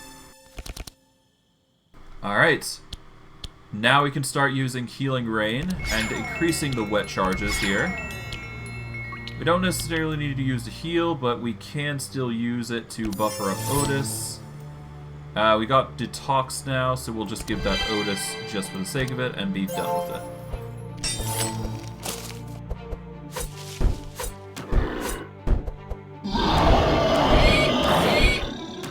Ah, that is a loss. Playing with fire, aren't you, Ylmer? Okay, we will follow up with just a straight up entrench. There we go. Get some nice juicy buffer going. Okay, double down on the Toxic Rain here. We will Blade Dance and Viper Strike. I really wish I could have used the ambush there, but I forgot about it. But it's fine. We got enough cold damage that we should be fine. Although, he does have Blossom, and that's going to be annoying. So we're going to have to make this really quick. Okay. I'm going to use Icicle for free. Charge battery. Okay. Transform wet into cold. Okay, Frost Nova to get more cold. Winter is coming. And finally, Shatter for the kill. Okay, that works. Okay, we're going to grab a Renew. We'll keep it as a burn. We don't necessarily need Divine Ire here, so ignore that. Chain Lightning. Interesting, but not needed. We'll just grab Shards instead. Toxic Strike is actually something that we would, or rather should consider. So we're going to grab that. Whether I make it a monster-specific attack, I'm not sure, but we'll think about it as we go. Instead, we'll just grab Shards and be done with it. Ylmer will never wake up again. A shame that a once tall and wise treant like him had to end this way, because of the mysterious reactivation of the obelisk. Between Ylmer's roots, you see a large golden chest appear. You are one step closer to your objective. Inside the chest, you find some golden shards, but also a good amount of healing magic items that have been long forgotten hidden between Ylmer's roots. Alright. For our troubles, we managed to get a few interesting items. Managed to get a Cursed Forest Crown, which is interesting. It just boosts HP, it looks like. Alright, we can give Ylmer's Branch to Ottis, which will help with regeneration. So we'll give that to him, I think. Yeah, we'll give that to him. We're going to give the Shield of Thorns to Bree, because she lives on dies up by thorns, so we'll give that to her. We're going to give the Cursed Forest Crown over to Thuls, I guess. Yeah, we might as well, right? Yeah, no, it's fine. And we'll use the War Banner for now for Evelyn, just to increase the charges of empowerment. You find yourselves in front of the obelisk. After centuries of inactivity, it is now bursting with energy, and the runes engraved in the stone grow brightly. As you read the runes aloud, the walls of the obelisk warp and distort, creating several portals. The time has come to cross the obelisk. Where will you go? As much as I hate to say it, we need to go to the blue portal. You cross the portal, and before you realize it, you're already in another place. The group went across the obelisk and in an instant found themselves in another place, far from the Salinthia forest. One of the mysteries of the obelisk has just been revealed to them. In ancient times, the obelisk was used as a means of transportation, since reaching this land by road would take several days. They searched for signs that the princess and Lord Hanshak had been there, and found 2 pairs of footprints leading away from the area. The group looked to the horizon and saw that there was another obelisk in this area that was active. Undoubtedly, the princess and Lord Hanshek had something to do with the activation of obelisks. Next destination of the group was clear. Alright. We can either go and turn in the Moonstone to the Owl Guardian and get ourselves some favor from them. We could also go to the Exiled here if we really wish. But we don't have a key to actually help him, so that is kind of pointless. We can also go to the Elven Emporium and go to the Big Fish. Go get the Big Fish thing, but whatever. It doesn't matter right now. For now, what matters is removal of that cursed low self-esteem card. Alright. With items in tow, we're going to remove an Invigorating Blow and a Battle Shout. Well, no, we got rid of the Invigorating Blow, fine. Really should have used Battle Shout though, but whatever.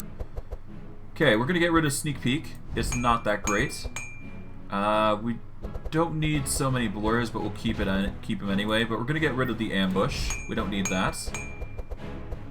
Let's see. Let's get rid of a blur, I guess, or get rid of a Toxic Rain. No, get rid of a blur. As for Evelyn, we'll keep what we got right now. I think we can get away with getting rid of a charged battery and a book of the electricity manual, but yeah, it's fine. We're gonna get rid of the Frostbolt though. We don't use that as much. Dark Ritual, no, we keep. Yep, we're good there. Let's see. We should be good there. Alright, Altar. Let's start by upgrading the Healing Rains. We want to keep the Wet going for us. For Evelyn, we need to turn one into a Burn. There we go. For Thuls, you're fine as is. Let's see, Blur. We want to keep that as a Burn, so leave that alone. Shadow Step, we're going to keep. So we want that. We'll keep that as is. Uproot's fine. Bane, we want that to stack severely, so we'll grab that. Blade Dance, we're fine as is for now. We don't necessarily need to bleed. Toxic Strike, we'll upgrade to target specifically. Barbed Wire. We are going to burn one, keep one. Intimidate, we want to burn but keep as a 0 cost. Alright, Invigorating Blow, we'll keep as normal. Battle Shout's fine, Stockade's fine. Although, if we can, I'd like to upgrade Entrench, but we can't do that just yet. But we can grab a card for Bree so we can get rid of the extra Battle Shout. So let's see, what do we want? Shield Wall is an option. What else?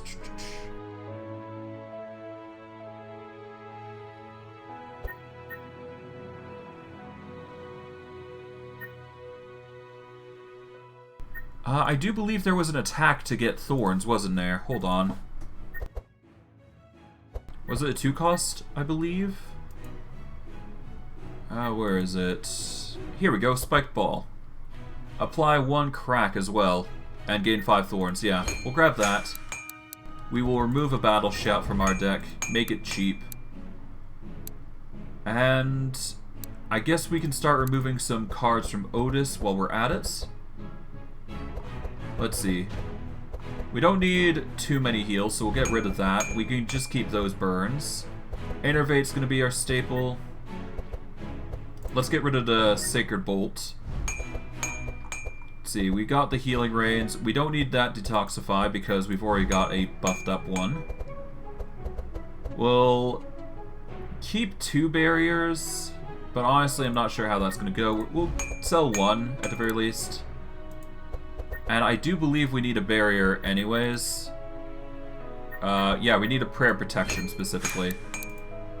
So keep that in mind. And then we can just burn one of the barriers here. And we can keep 1 as a buffed one.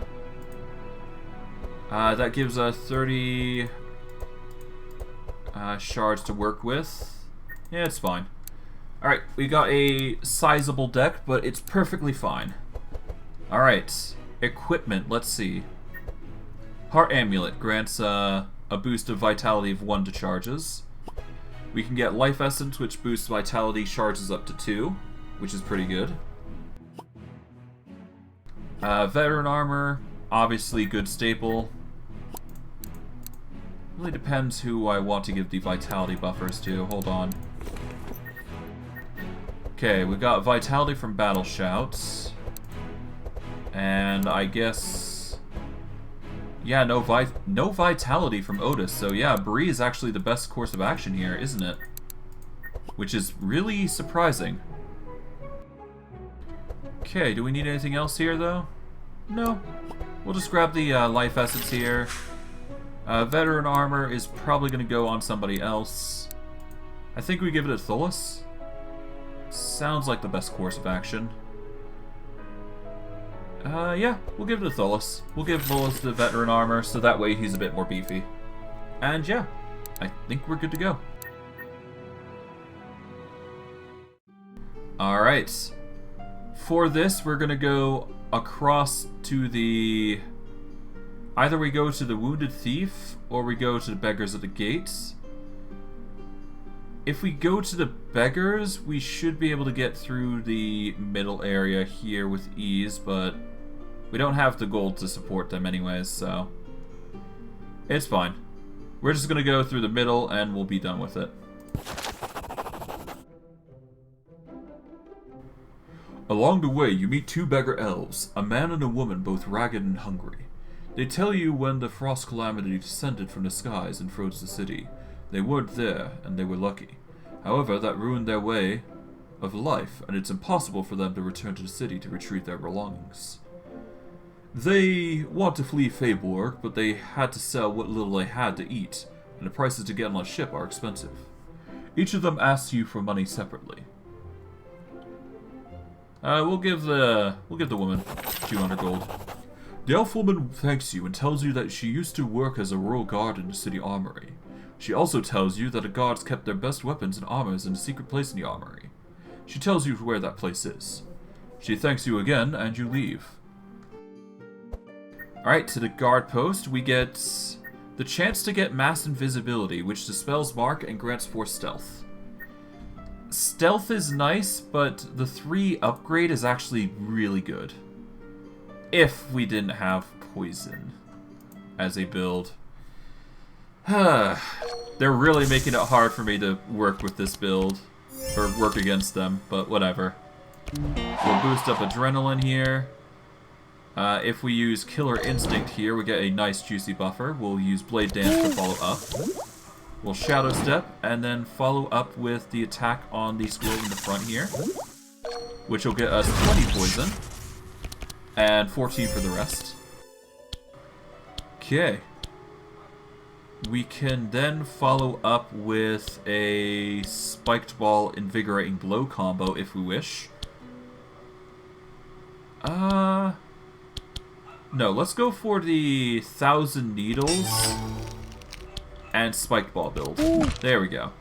That way I can get Thorns 22 and get some block, which is necessary for Bree. We don't necessarily have the block for everybody else, but we can only do so much.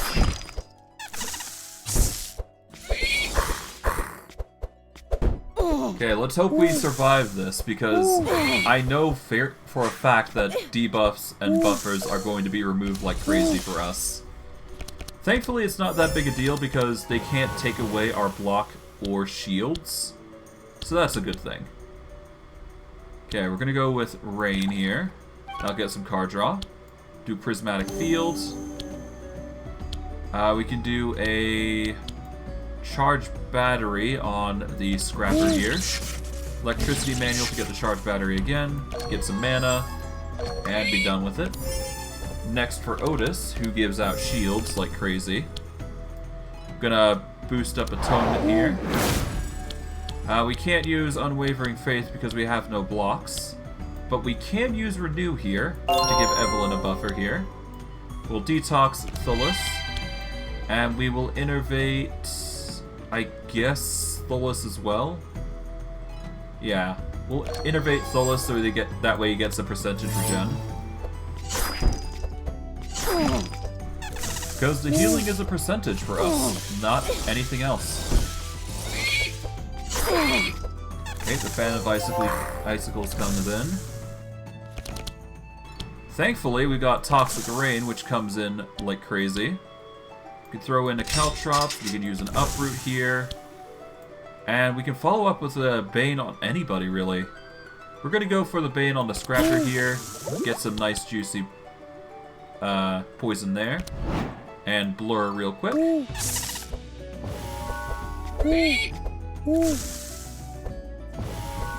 But naturally, this is the best course of action if we want to get past this area.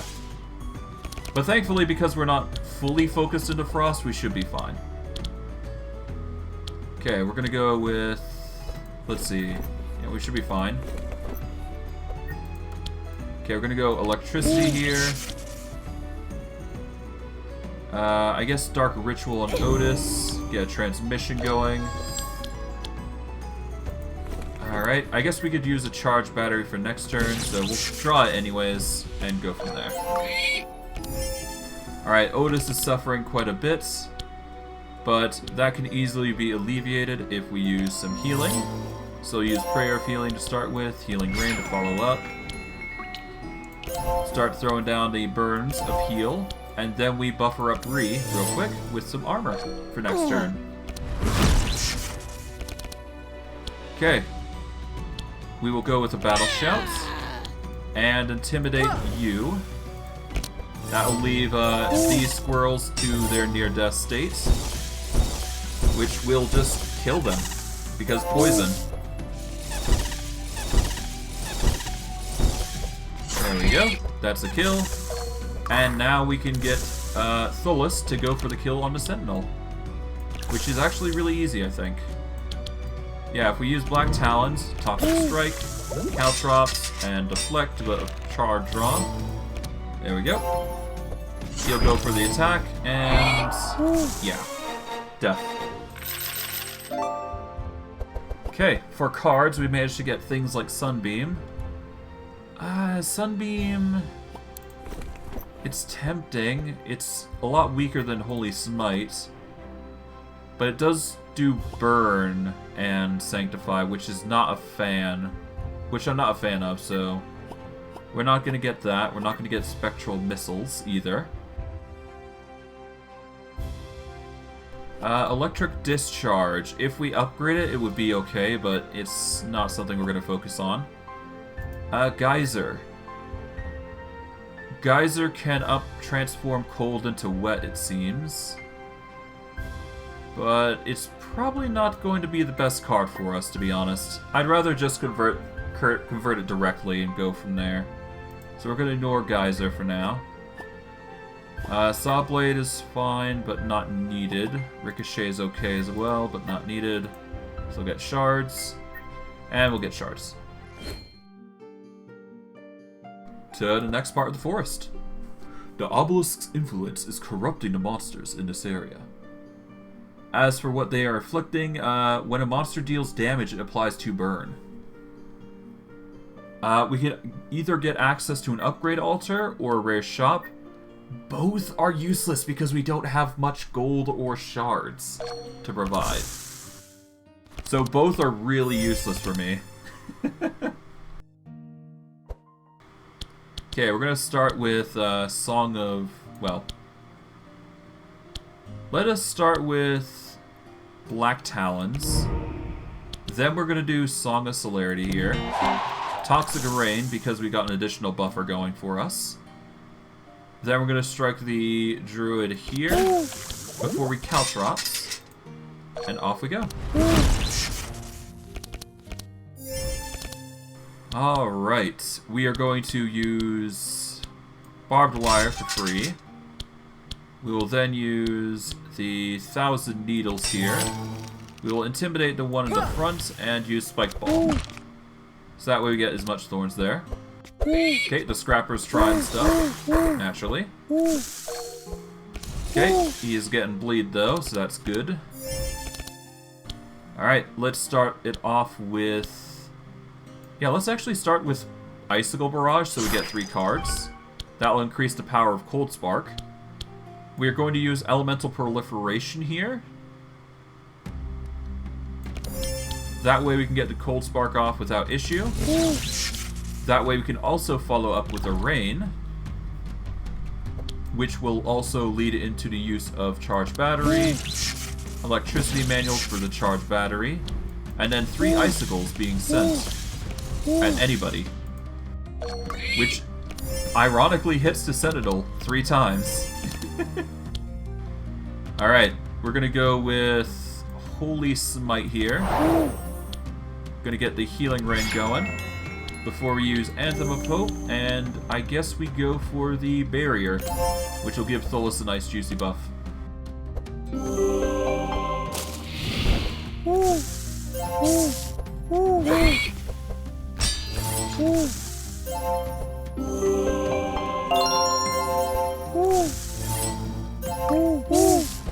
Okay, it's now their turn again, but thankfully the poison is just slowly going to kill them. Quite efficiently, no less. We do have more thorns, but it's fine. We should be fine, at least I think. Okay, for this we're going to want to use... Well, I would love to use Battle Shout.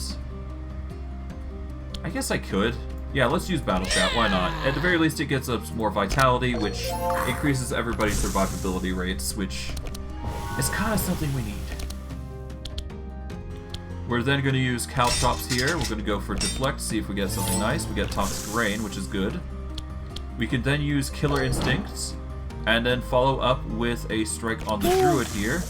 Get them within kill range, or at least one of them anyways. Which works for us in our favor. Now this Druid is next. He tries to go for the heal, but fails, but it's fine. Alright, that does leave us with a few other things that we can do, but first we're going to deal with... Yeah, let's start dealing with the Scrapper first. Alright, the bleed will get the Scrapper to death. We then use Dark Ritual on Ottis here, get some buffer there. We follow up with Charge Battery on the Sentinel here, before we Winter Knight's Tail.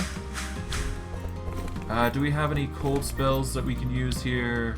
No, it's in our discard pile, so no. Unlucky, but that's just how the cookie crumbles. Healing Rain, just so we got some recovery going. We can use Atonement, so we'll get rid of one of them at least. He's going to die from bleed, so we don't need to worry about that too much. So we're just going to buffer up Evelyn, and throw down a healing for Ottis just in case, and be done with it. Alright, time for the Druid who's died. Good. Okay, we can get Guard, which is not what we're getting. We can get Songs of Celerity and all that. Nope. Shatter. Shatter's a decent card, and would certainly help if we upgraded it. Especially if we did all monsters, which is going to be nice, so we'll grab that. Okay, Inner Fire... No, we'll just get Shards. You come to a large... or the depleted Guardian. You come to a large owl statue that the elves used to protect the forest from the cold, but it seems to be malfunctioning. As you approach, you see a young elf who says to you, "What are you doing in this forest? You shouldn't be here. The magic stone that powers this owl guardian is almost depleted. When its energy runs out, the cold will grow, and the dead will advance into the sanctuary. As an elf, it is my duty to stay and protect the sanctuary. If only I had another magic stone, or something to replace it. I'm sorry, but you must leave before it's too late." "Oh, this is perfect. Just what I needed. The magic stone is even better than ours. It seems to recharge at night. By the way, I'm Sylvie. Thanks to you, I can now leave the forest in peace. I have some personal business to finish first, but after that you can count on me whenever you want. Before you go, accept these magic shards and this sapphire that powered the Owl Guardian. Although it's almost depleted, I'm sure it still has a lot of value." For our troubles, we managed to get a magical sapphire, which we will be using for the next run-through of the Void, most likely. You arrive at a makeshift elven camp near one of the Owl Guardians. It seems that there is only one elf who comes here often, but he is not here right now. You imagine that he's protecting the Guardian to prevent the cold from spreading. To the east, you see a destroyed city wall on the frozen city. This is the perfect time to rest before heading into the city. We're gonna forage for shards, because the more shards we have, the better. You found some shards in the Elven Forest, but you have no more time to search. Unfortunately. Okay, they're going to provide hexproof, which is really not good for us. Especially against these guys. Okay, so a rule of thumb, deal with the Draconid first before you deal with anybody else. That is just how you deal with this fight. Gonna do Toxic Rain, we're gonna uproot, throw down some caltrips, Song of Celerity before we instinct before stealthing. Now we follow up with Bree, who is gonna go on full defensive mode. We'll get Entrench going, I do believe. Yeah, we'll get Entrench, or do we go with Barricade? We'll go Barricade because it's a resistance. We'll 1,000 Needles, and then we will focus on the Draconid. And now we wait.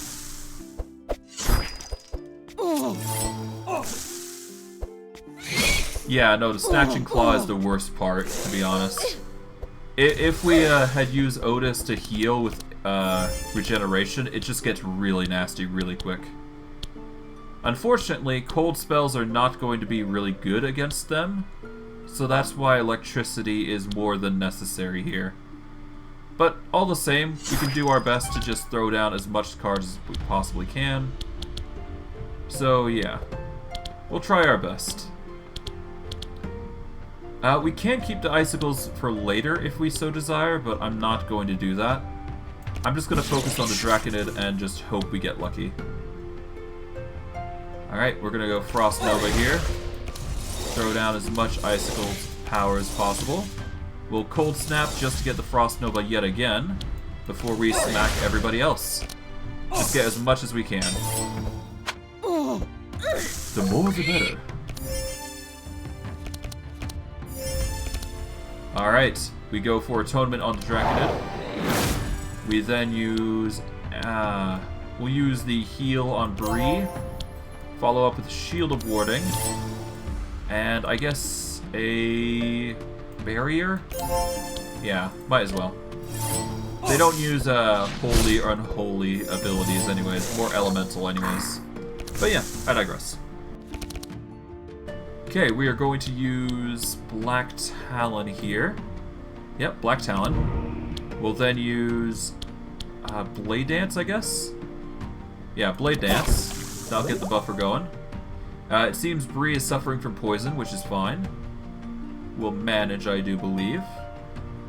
We will then use Shadow Step before Toxic Striking the Draconid to get back his poison. After all, the more poison the better, but not so much case in the case of Bree, but I digress. At the very least, the poison is just passing back, so all the same, it works out. Gonna go for Cold Spark here. We will then use Rain in abundance. I guess we can follow up with a Shatter, but first we're gonna Electricity Manual the Charge Strike. We'll Prismatic Field before Shattering. There we go. Nearly killed the Draconid, which is good. Okay. I guess we Barbed Wire here. We will Weakness. And Stockade everybody. It doesn't stop the poison, but that's fine. Ottis is there just to be a saving grace, thankfully. And it'll give us a chance to renew Bree here, which will give her a ton of health, and we'll do a Prayer of Protection, just to cover up. Alright. Now for you. You have failed, and you are now dead, which is thankfully a good thing for us. It means we can take these guys out without issue. We'll Caltrops, we will Viper Strike I guess you, because you're the weakest there. Deflect. We get another toxic rain. And we'll blur. Nice. The poison should kill them now, so that's good. That's a death. Round 2. Is this a death? Yep. And Archer, you're gonna die. And yeah. We suffer some damage, but it's fine. We'll live. Alright. Let us get some shards. We don't need detection, so we'll get shards. Do we need bookworm? Reveal 1 book from your draw pile. No, we don't need that. So we'll get shards and shards. Now we can either go to the Elven Armory and get some free weapons, or we can go to the Elven Emporium and risk getting the fish there. Whether we get it or not is hard to say, but we'll see. Okay, countermeasures. Gain 3 thorns when damaged, or Tactician. At the start of your turn, reduce the cost of a skill card in your hand by 1 until they are discarded. We're going to go for countermeasures because Bree is Thorn expert here. Alright, for Thuls, momentum is when we play a melee attack card that costs energy. We refund 1 energy and gain 1 powerful 3 times a turn. Or we can increase the poison by, every time we hit, we increase the poison by 3. So anytime we hit with any of our attack cards, we basically apply 3 additional poison to those attacks. Considering we already apply a ton of poison, I'm not too worried about using Envenom. And besides, I kind of want to mix things up, so Momentum actually is a pretty decent card for Thuls. Although at the same time, Envenom's much better. So we're going to grab Envenom. We can give Evelyn Versatile, which will allow her to get 2 powerful for fire spells, 6 block for cold spells, or dispel 1 for lightning spells. Because she uses cold and lightning, it's really nice to have the block and dispel. But at the same time, getting +2 to chill and spark is pretty good, so we'll grab that. As for Ottis, it's pretty self-explanatory. Sanctify is good if you're going Sanctify route, but otherwise you go for defense. So at the start of your turn, reduce the cost of the defense cards in your hand by 1 until they're discarded. So basically, any time we use a card, it's just going to get cheaper. What we are going to do, however, is we're going to go to the Elven Emporium here, with our fish. You arrive at a large elven building. At the door, you see 2 magical braziers that keep it sheltered from the cold. The door is tightly closed, but after asking if anyone is there, the owner opens the door and makes you enter quickly, and then says, "Hello. As you can see, the store is not at its best. I am afraid of the patrols of the dead finding me, and I don't want to leave my store either. So if you want something, make it quick. I don't want jewelry or anything valuable, but I'm short of food, so I'd be willing to give you a good discount for it." We will give him the big fish. The owner accepts the fish, even though it's only a fish. At least he will have food for a few days. Seeing that you are good people, he offers a 25% discount and also gives you a strange magic torch. He tells you to keep it just in case, but never dare to leave the store. With it, you can melt the thickest ice and help rescue someone in City Square. For our troubles, we managed to get a 25% discount, which isn't enough to get everything we want, per se, but it is enough to get some things. So we could get the cold rune, for example, and it will apply 3 cold to all monsters every 2 turns.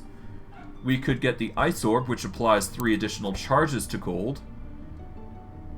We could also, well, if we had more gold, we could get the glacial hammer, which would have been fantastic for somebody like Thuls or anybody else. Or, well, I guess the glacial hammer would have been really beneficial for Evelyn, but unfortunately we don't have enough for it, so we're going to go with the next best thing. We're going to go with the cold rune. And while it seems like an odd choice now, it's a pretty decent grab. While I would like the ice orb, we'll just grab something similar later. It's fine. Now for the Obelisk Corruption. All monsters gain all resistances plus 15, and combat start gain 20 block and 3 resistance. This is one of the few things I can actually tolerate, so we're actually going to go for the shards here. It's a bit more beefy for them in this case, but it's fine. We just have to worry about the Draconid here. I'm not too worried about the Dracomancer, per se. But if we can take out the Draconid, that is just going to make our lives infinitely easier. Song of Celerity, so we're a bit faster. We will use Deflect to see if we get some card draw, which we do get a Toxic Strike, which we will follow up with a Shadow Step Toxic Strike to get as much poison on the Draconid before we blur. With Bree at her low amount of HP, we are going to want to beef up. So naturally, we start with Battle Shout to increase our HP, and then we follow up with a Spike Shield before weakening the Draconid. Alright. Yep, naturally they go for the Snatching Claw, which gives him the powerful status effect, which is not good. But hey, we'll manage. We'll manage. Okay, we're gonna go for the Healing Rain, obviously. We are going to go for the Unwavering Faith, I guess. We'll get Barrier for free, get Prayer of Healing going, and then we'll get some recovery for Evelyn. It's a lot of mana used, but it's necessary given the circumstances. And it will save our hide in more ways than one. Okay, we start by activating the Rain. That is going to be a staple for us. We'll then follow up with the Icicle Barrage, which will give us more cards to work with, which we will immediately use to deal with the Draconid here. We'll follow up with a Transmission on Thuls, perhaps? Yeah, we'll go with Thuls, and then just spam the Icicle Shards. That'll slow some enemies down. Not every enemy, but it will get most of them. If anything, we just need to deal with the Draconid, which is the biggest issue here. But he's passed over the poison to Ottis, which is really not good. Okay, we're gonna go with Caltrops here.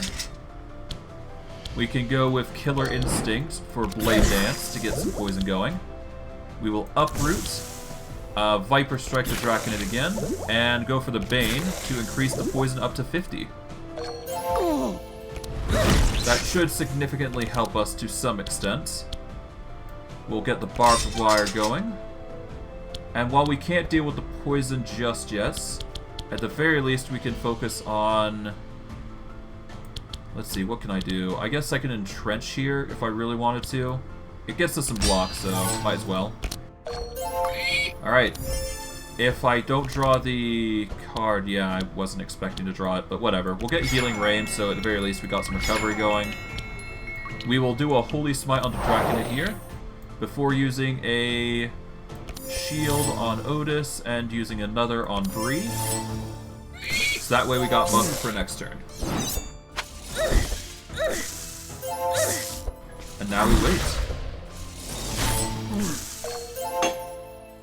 Okay, that means Evelyn is paralyzed, which sucks, but it happens. Okay, the Draconid is reaching its final point of kill range, which is thankfully good. This gives us not a chance to use Toxic Rain, which is oddly a ranged attack apparently. So we won't be able to use anything here. The most we could do is spike up, so sucks for Thuls, but we can't do much about it. Thankfully the poison is starting to kick in for everybody else, so that's good. Saves us some trouble. And now we can focus on everybody else. Okay, we got a Detox, which we'll immediately use on Ottis. We'll then follow up with an Anthem of Hope, and give Bree a buffer for next turn. And now we can focus on the Draconid, or try to anyways. So we'll just Intimidate the Draconid. We will do a Standard Bearer. Yeah, we'll do a Standard Bearer. And we can either go with Barbs, or we can go for Barricade. I'm gonna go for Barbs, because the more we have, the better. And we'll go for a spike shield, just in case. Okay, we can either take the L and go for a bunch of damage on the Draconid here. Which is probably not going to work, so that is not an option. Yeah, the best we can do is just hope he's going to attack and get as much thorns off as possible. So we'll just beef up Bree. We'll give a Dark Ritual over to Bree as well. And we'll end our turn there. Because we don't want to deal with 40 damage after all. That is nasty. And of course he passes the poison over to us. Great. Alright, Thuls is going to suffer just a smidgen. That's fine. Okay, we're going to go deflect. Got another Caltrops going. We're going to Shadow Step for now. We do suffer a bunch of poison, but that's fine. We're sure to find a way to get rid of him. Get rid of the pain. Okay. Battle Shout to get some HP. We'll Shield Spike, and we will Stockade. Give everybody even more thorns. And this will be our way of taking out the Draconid as much as possible. Okay, we're gonna rain. Well, no, we can't rain, so we'll use Electricity Manual here. We'll rain. And I guess we charge battery here, even though we take some damage. No, we don't want to risk the damage. We'll just get Ottis to beef up like crazy for everybody. Alright, Prayer Protection. We can use Atonement here, which is actually not bad for Ottis because he's got a ton of block. We'll use, I guess we'll use Renew and Innervate here to give Thuls the best chances possible to survive. And we'll go from there. He's going to start attacking, and... Great. Okay, he's down to 35 again. Thankfully, the block is just working in our favor. Okay, we can go with Black Talons here. But first, let's go with Caltrops, Deflect. Okay, we managed to get Toxic Rain again. Good. And we can go Black Talons here, and we can go for either a Bane or a Toxic Strike. We're going to go for the Bane, though. Take the L there, and I guess we move on. I guess we... No. We'll hold off. The more the better. Okay, we go for the heal here, or at the very least we go for the Shield of Warding here. We're going to go for the barrier on Evelyn here. Going to go Shield of Warding for Bree. Anthem of Hope. That hopefully does enough. And... yeah. You know what? Let's just take the L on the hit and be done with it. At the very least, Bree took it, so that's the better outcome than anything. Okay, we can go with a bulk heal, which is not going to be good for us, I don't think. Yeah, we'll get shards. We don't need any of these. I guess Life Tap would be interesting to use, but no, we're fine on that. Blade Dance we're fine with. I guess there's Plague Shot, but no. And Repetition Training? Well, hold on. Okay, what happened? Okay, whatever. But yeah, no, shards. Let's go Plague Shot here, because that'll be a good card to have. And Repetition Training is good if we... yeah, we run quite a few melee cards, so let's get Repetition Training. And Encased in Ice. In the city square, you see several frozen elves, and many of them are encased in large blocks of ice. As you advance, you would swear that there is an elf encased in ice that is following you with its eyes. As you approach, you see something strange. The ice is somewhat different from the rest, and the elf does not seem to be in bad condition. You also notice the elf is carrying a large bag that seems to be filled with golden magic shards. What do you do? The ice melts faster than you expected, and in a moment, the elf thaws. With an angry face, he says to you, "What are you doing? I locked myself in the ice on purpose. It was my grand strategy to collect gold and avoid the frozen dead patrols. But who do you think you are to do this? Before he can continue, you slap him to make him shut up. Then the elf runs away crying like a child. Luckily for you, with the slap, he dropped a bag with golden shards. Well, your grand scheme failed, I see.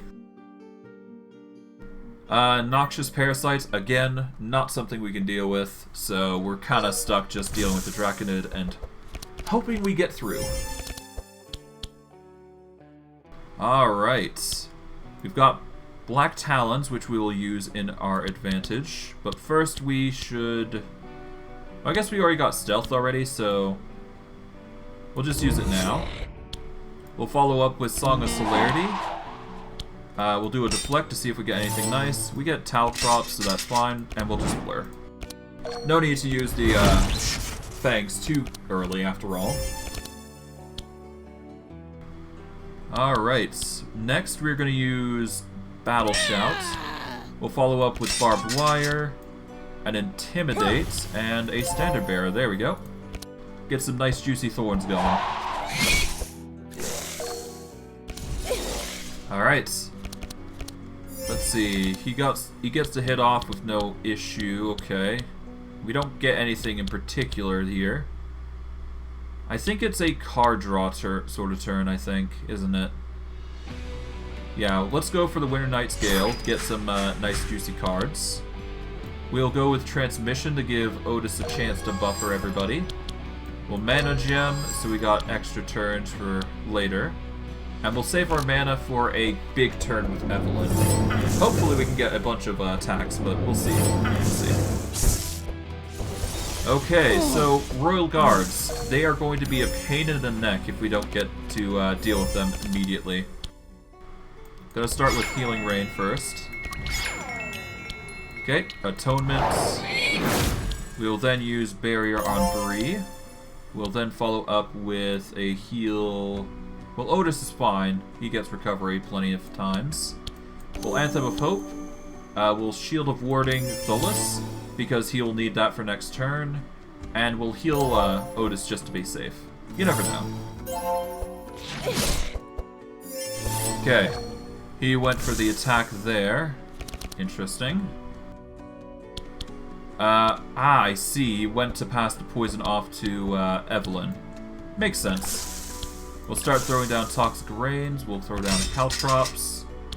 Now we can either go for the AoE Blade Dance, which will deal 20% or 40% more damage, or we go for the Toxic Strike.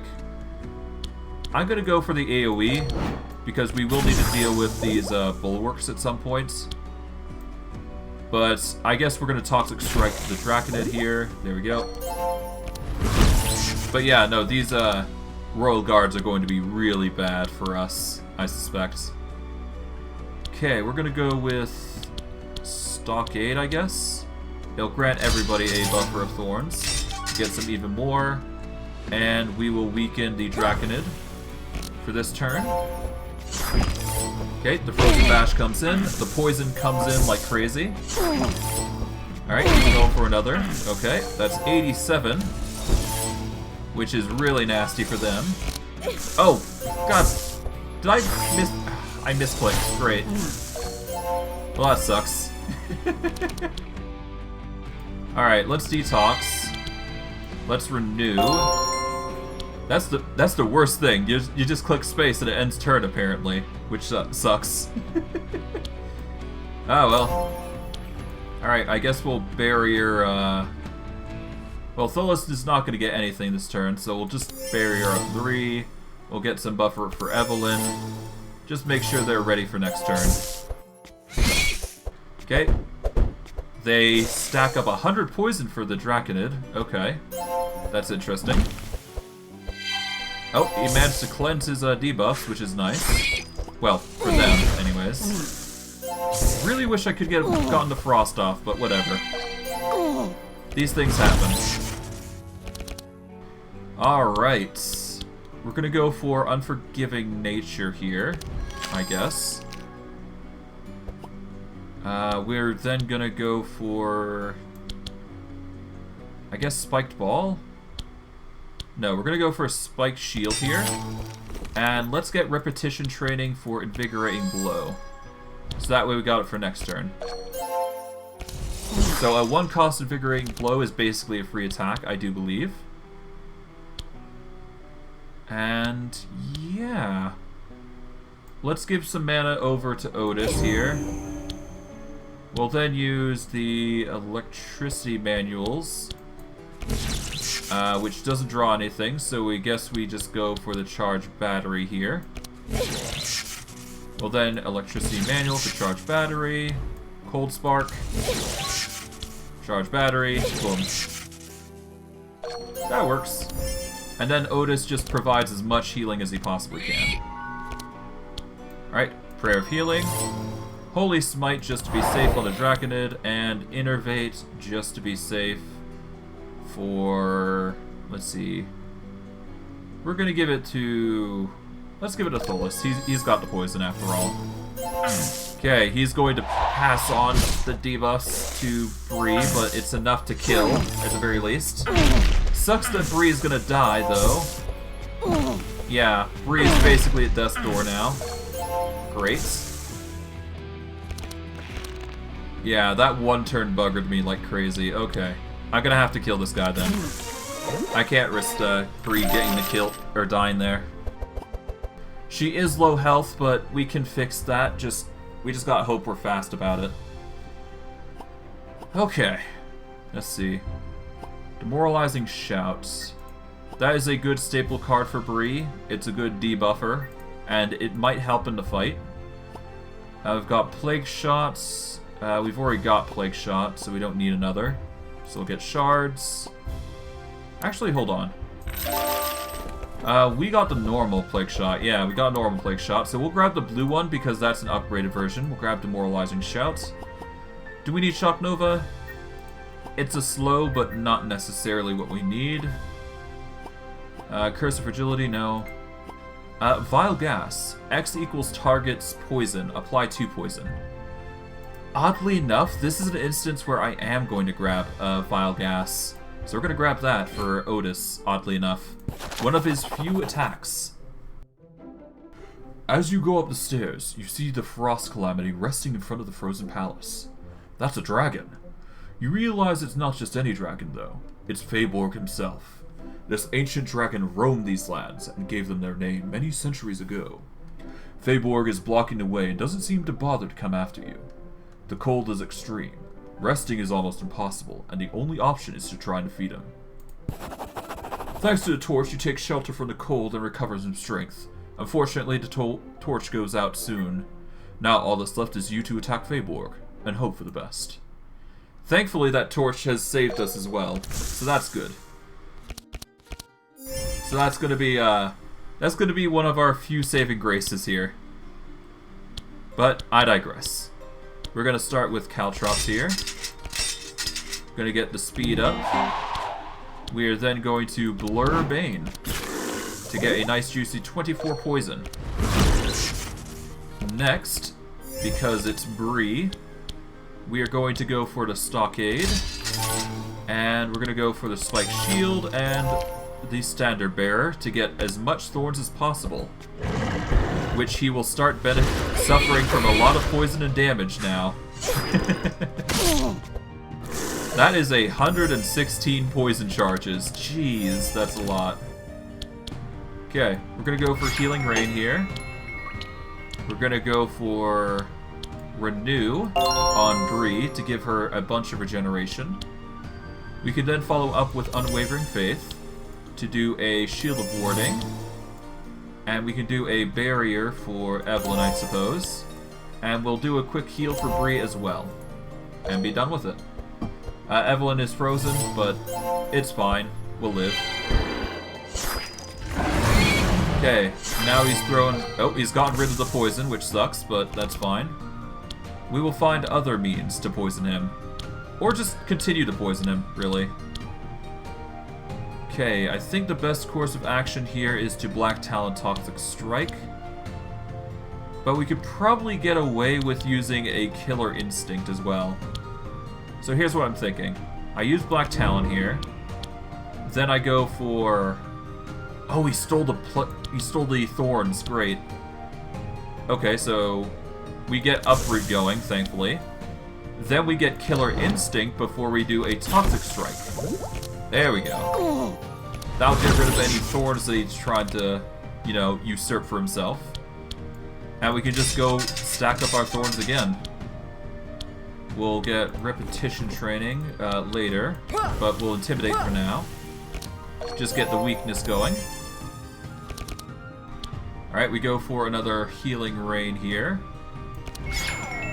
Are we suffering anything? No, thankfully. We can go for an Anthem of Hope before we do a Vile Gas. There we go. And now, that leaves Dark Ritual, which we shall use to beef up Thuls, I think?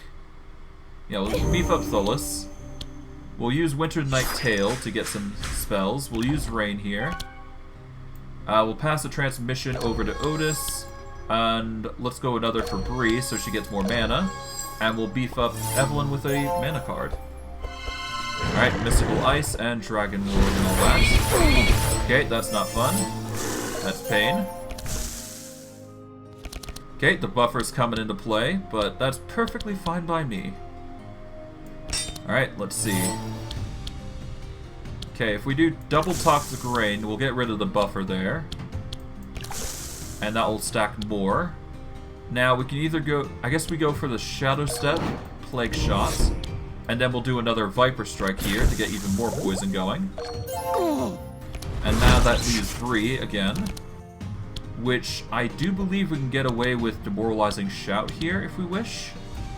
Or we go with the Battle Shout, which will give us more regeneration stuff. Alright. Let's start with Unforgiving Nature. We'll go with Battle Shout here. And I guess Demoralizing Shout, but that... He's immune to the one of the effects, so I guess that's ignore. But we will go with Spike Shield, and we will get Spike Ball to get even more thorns. To at least start resetting our charges again. Okay, we're going to go for another Healing Rain here. We will then do Innervate on... I guess... Yeah, let's go Evelyn, because she's next. We'll go Prayer Protection. Let's throw down a Barrier. We'll throw down a Shield of... Well, first we'll Tone. Get rid of that. Then do a Shield of Warding on... I guess... Thuls, just in case? I don't know. Maybe. We'll see. We'll see. Okay. We only have a Dark Ritual in our deck currently, but we can do a Rain real quick. We can do Icicle Barrage to get more attacks off. We can get another Rain, so I guess I'll do Cold Snap Rain. Oh, I should have saved for Frost Nova. Ah well. We'll do Elemental Proliferation now.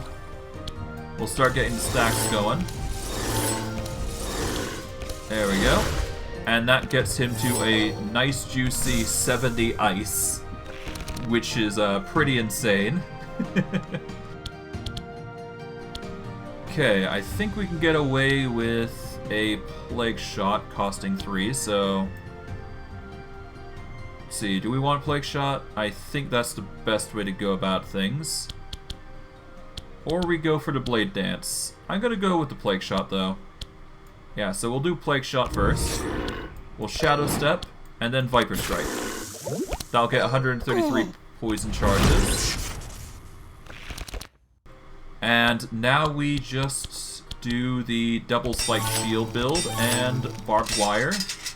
And that should stack immense amounts of thorns going forward. We're going to save the Detoxify for a rainy day.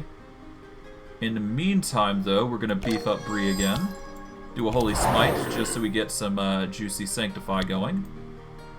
We don't need to use Prayer of Healing. Don't need to use Heal, so we'll save our mana.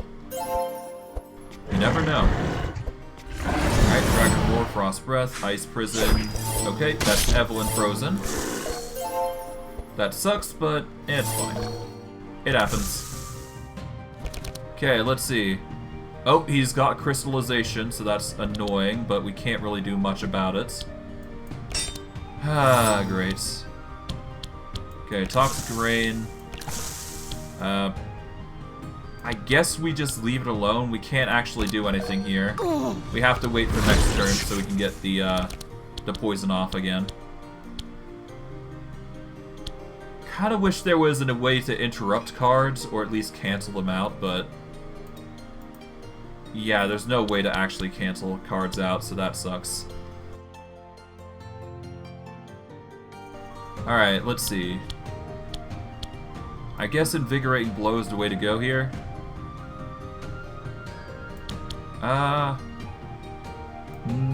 Yeah, I guess Invigorating Blow is the next best thing. Yeah, we'll do that. There we go. Alright, that leaves Ottis, who will be responsible for protection. We'll get a barrier going. Shield of Warding. There we go. And a Anthem of Hope, just to be safe. Okay, the Blizzard comes in. Ice Prison targets Thuls, which sucks. But that's fine. Okay, what is next on the agenda? I guess we'll do a Prismatic Field to start with. We'll do a charged battery here to get an electricity discharge, to get another charged battery, with Frostbolt, and then charge it. There we go. Even more slow for Feyborg to deal with. Okay. You don't have any speed buffers, so that's unfortunate, but that's fine. Let's see, what else we got? I guess we go Spike Shield, Barricade. We go Spiked Ball here. There we go. Just get as much thorns as we... Oh, okay, we're good. Okay. I thought that was the Steel Buffer Charge ability. We're fine with the poison, honestly. We'll do an Anthem of Hope, just to be safe. Shield of Warding. Alright, that should be it. Alright. Let's hope he doesn't steal our buffs. No, he goes for the Ice Prison and Dragon Bite, which stacks up 137 poison. Nice. That is going to be juicy. Alright, we're going to start with Toxic Rain. Get Deflect going. Alright, we just go Toxic Dance, Blade Dance, or Toxic Strike, Blade Dance, and Viper Strike. We're down to 209 stacks of poison. Okay, we're gonna go for a... I guess we go for the Invigorating Strike. Just get as much HP for Bree as possible. Get some more thorns up. Alright, that leaves Ottis next, who will use Prayer Protection, give everybody a buffer. We're gonna give the buffer now to Evelyn. We'll give a barrier to Thuls, and we will innervate Bree. No healing is needed, so we'll be good with that. Alright, are you passing the poison to anybody? You are not, I don't think, which is good. That means the poison basically kills you, which is the win for us. We only got a good quality result, but considering the circumstances, it's better than nothing. We're gonna grab Provoke. I guess we can grab Lethal Shot now, although we're gonna need to find ways to cheapen the costs of cards for him at some point. Yeah, we'll grab Lethal Shot. Curse of Weakness, no. Note of Flames, Librarian. You know, a book wouldn't be that bad, because books are actually pretty good. We'll grab the Librarian. And we don't need anything else from here, so we'll just get shards. After a hard-fought battle, an almost freezing death, you managed to wound Feyborg enough for him to take flight and flee. You never thought you would encounter a dragon, let alone such an ancient one. The mere fact that you made him flee is a great achievement. The path to the obelisk is clear, and you are hopeful that without Feyborg nearby, the city may thaw in time. Where he was resting, you see a large golden chest. A few Feyborg scales have been fallen during the fight. You keep one of them and open the chest. Inside you find gold, magic shards, and many rare magic items. For our trouble, we managed to get a ton of good items for us. It really depends on what we want to do here, but anything goes, really. Alright, so Warrior's Code is an interesting one. There's Gold Harp, there's Base. I think it's in our best interest to give Evelyn the Frozen Tear because it's the only one that seems to be the most beneficial here. There is Freezing Ink, but it's only good if you're playing book cards, which is okay if you are using book cards, but I'm not, so that sucks. We can get away with the Feyborg Scale if we wish, or the Sapphire Ring. In general, the Sapphire Ring is a really powerful item that will give us 2 energy, but not for this group, I don't think. Well, actually, it's actually a really good thing for Thuls, I think, so we'll grab that for him. It'll give us 6 resistance for him. I think we go for the Warrior's Code for Bree, because she does use a lot of, yeah, she does have quite a bit of vulnerable charges that she can take advantage of. We just need a proper AoE one that doesn't burn. Well, hold on, let's see.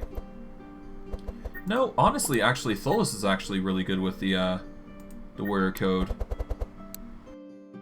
If we give it to Thuls, then he's going to get benefits from... Oh, but it does provide block, doesn't it? Ooh, that's considering... No, it's going to go to Bree. The block alone is just good enough to pass up. Or good enough that it's hard to pass up. So we're going to grab Sapphire Ring as well. Let's see, we're grabbing the Frozen Tear for her. And that leaves Ottis, who currently doesn't have armor, so we'll just give him the Feyborg Scale. When you apply Chill, gain 3 block.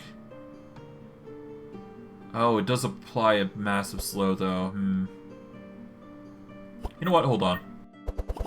I might have to restart here again. Okay, okay. Frozen Tear is absolutely going to Evelyn, because she's the only one that uses cold. In that case, the Feyborg Scale is actually pretty good. No, we're going to get rid of the Frozen Tear. Feyborg Scale... Yeah, I guess it's going to Ottis. We'll then give Bree the Warrior Code, and we'll give the Sapphire Ring to Thuls. Alright. You are in front of the obelisk. Like the Salenthia obelisk, this one also activates and brimming with energy. As you did before, you read the obelisk runes aloud. The obelisk walls warp and distorts, creating a new set of portals. We are going to go through the red portal, and before we realize it, you're already in another place.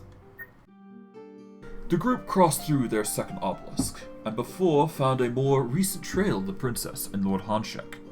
They remembered that the Queen of Salenthia, known for her great mystical powers, also disappeared a few years ago. Could the princess have inherited those powers? And is Lord Hanshek taking advantage of this? They have too many questions to turn back now. They must read Lord Hanshek at all costs. In this area, they were not surprised to see that there was also an active obelisk on the horizon. This time, the group had a feeling that if they hurried, they might be able to catch up. Alright. We have a choice now. We can either go to the northern end of this area, or we can go to the southern end. I'm going to go north, specifically. Although I guess I could go to the Obsidian shipment. Should I? I guess I could, couldn't I? No. We're going to take the northern path, because we can go through the Colosseum route, which I don't think I've shown yet. I think I have, but I haven't actively shown it. Well,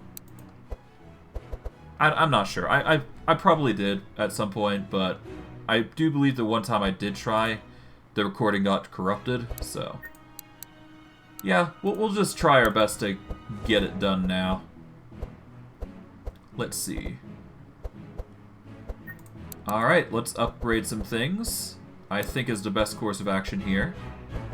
Vile Gas. We want that to be a burn, I think, mainly. I'm fine with it being a burn anyways. Yeah, let's make it a burn, and it's going to deal 6 plus X times amount of dark damage, so grab that. Shields of Warding. We can have one that either... I guess we can have it focus on block, or we can focus on vitality. I'm gonna go for vitality, honestly. We just need one, so we're kind of good there, so we'll get rid of the other. Alright. Move that. Anthem of Hope will upgrade. We will upgrade the... We've already got the Prismatic Field upgraded. Plague Shot we can upgrade to a cheaper cost, if we wish. Which I'm actually going to do. Yeah, we'll upgrade it to the cheaper cost in favor of saving mana. We will remove the other Plague Shot. There we go. Shadow Step, we're going to keep that. But first, let's go with the cheap cards and then go from there. We're going to make this Deflected Burn, but it's going to give us evasion. Okay, this Blur is going to give us evasion as well, but we're going to make it so it's going to give us more evasion. Shadow Step we are definitely keeping. Alright, Bree. We want to get the Entrenched now, so we're going to grab that. Let's start dealing with the big cost cards. Alright, Prayer Protection. Definitely getting that. Prayer of Healing. We're definitely getting that. Innervate. We want that to be a 0 cost. Okay. And Renew. X equals target's regeneration. Grant 7 regen. Let's grab that. Alright. Now it's just Evelyn. Which we can probably get a card for, but whatever. Yeah, I guess it's Evelyn. So we're going to have to upgrade the Frost Nova here. Now we've got a choice. We can either go for the Apply X, which will stack up, or we go for something else. I guess we can upgrade Transmissions to be 1 cost instead, or we can make it to be a permanent keep. I'm going to make 1 burn, at the very least. There we go. That'll do. As for gear, what we can grab Sanctify for fire charges. We can apply dark charges more often. We have the Druidic Amulet, which is actually a really good one for Otis, if we really wish it. We got the book still, so that's an option. Justicar Ring, yeah, no. We can be immune to darkness, which is nice. But I think nothing really appeals here, so... yeah, we'll just abstain and go from there. Alright. But we have made it much faster than I have expected to get to Act 3. But I'm going to end it here all the same. But yeah, I know it's a short stream, but that's what happens when you go really fast in this game. You can usually get this done by 3 to 4 hours. It really depends. But hey, I'm sure you guys enjoyed it all the same, and you got to witness quite a lot. But I digress. For those on YouTube, like, subscribe, comment, hit the bell notification if you want to see more on stuff. I stream daily, so if you want to catch my streams, you can catch me 3 to 7 MST time. If you want to catch my streams, the best way to do so is search me up at YouTube or FMIPon at twitch.tv. You can check my About section in my YouTube channel, and you should see a link which you can click on, and it will redirect you to my YouTube or Twitch channel. Or you can scroll down below into the link you can go to the link in the description of the video that you're watching, and you should be able to find the link, and you can copy and paste that or click it to the Twitch channel. I'm not sure how that goes. I assume it's copy and paste, but I digress. For those of you on YouTube, or those of you on Twitch, and those of you from YouTube coming from Twitch, welcome. Your support is always appreciated. If you want to support me on Twitch, the best way to do so is provide me follows. If you see in the bottom left corner, once I hit 50 on that follower count, I can give you guys more content. Or at the very least, I can give you guys more things to do on Twitch. But yeah, if you want to support me, that is the best way to do so. Your support is always appreciated. And heck, it's always nice to see a new face. So if you want to come see my streams, come in. I'm always happy to talk. But yeah, if you want to catch my YouTube channel, the best way to do so is either search me up at youtube.com/FOMIPon, or you can just search me up in the browser that way. If you want to, alternatively, if you scroll down, you should see a YouTube photo in one of the 4 categories that I have there. If you click the YouTube photo, you should be redirected to YouTube if you're on the Twitch site. And if you scroll down into the VOD sections of the description, and you open that up, check out the description at the bottom, there should be a link or two there. I think it's just a copy-paste, and it will direct you to YouTube. Or at least to my channel. But yeah, if you want to find my older videos, you go to YouTube. That is where I have everything since day one. So if you want to catch my streams, or not the streams, but if you want to catch the VODs and everything I've done over the past few months, that's the best way to do so. If you want to catch my newer videos, the best way to do so is on Twitch, because it has everything since 7 days ago. So if you want to find something that's new and intriguing, it's all there to select and pick. Just pick and choose. It's up to you. But I digress. I hope you guys enjoyed today's short stream. I know I did. And I will see you guys next stream, where I fully claim and deal with, hopefully, Madness Tier 3 properly. Thank you guys for coming in. I appreciate it. And, yeah. I hope you have a good day. Peace.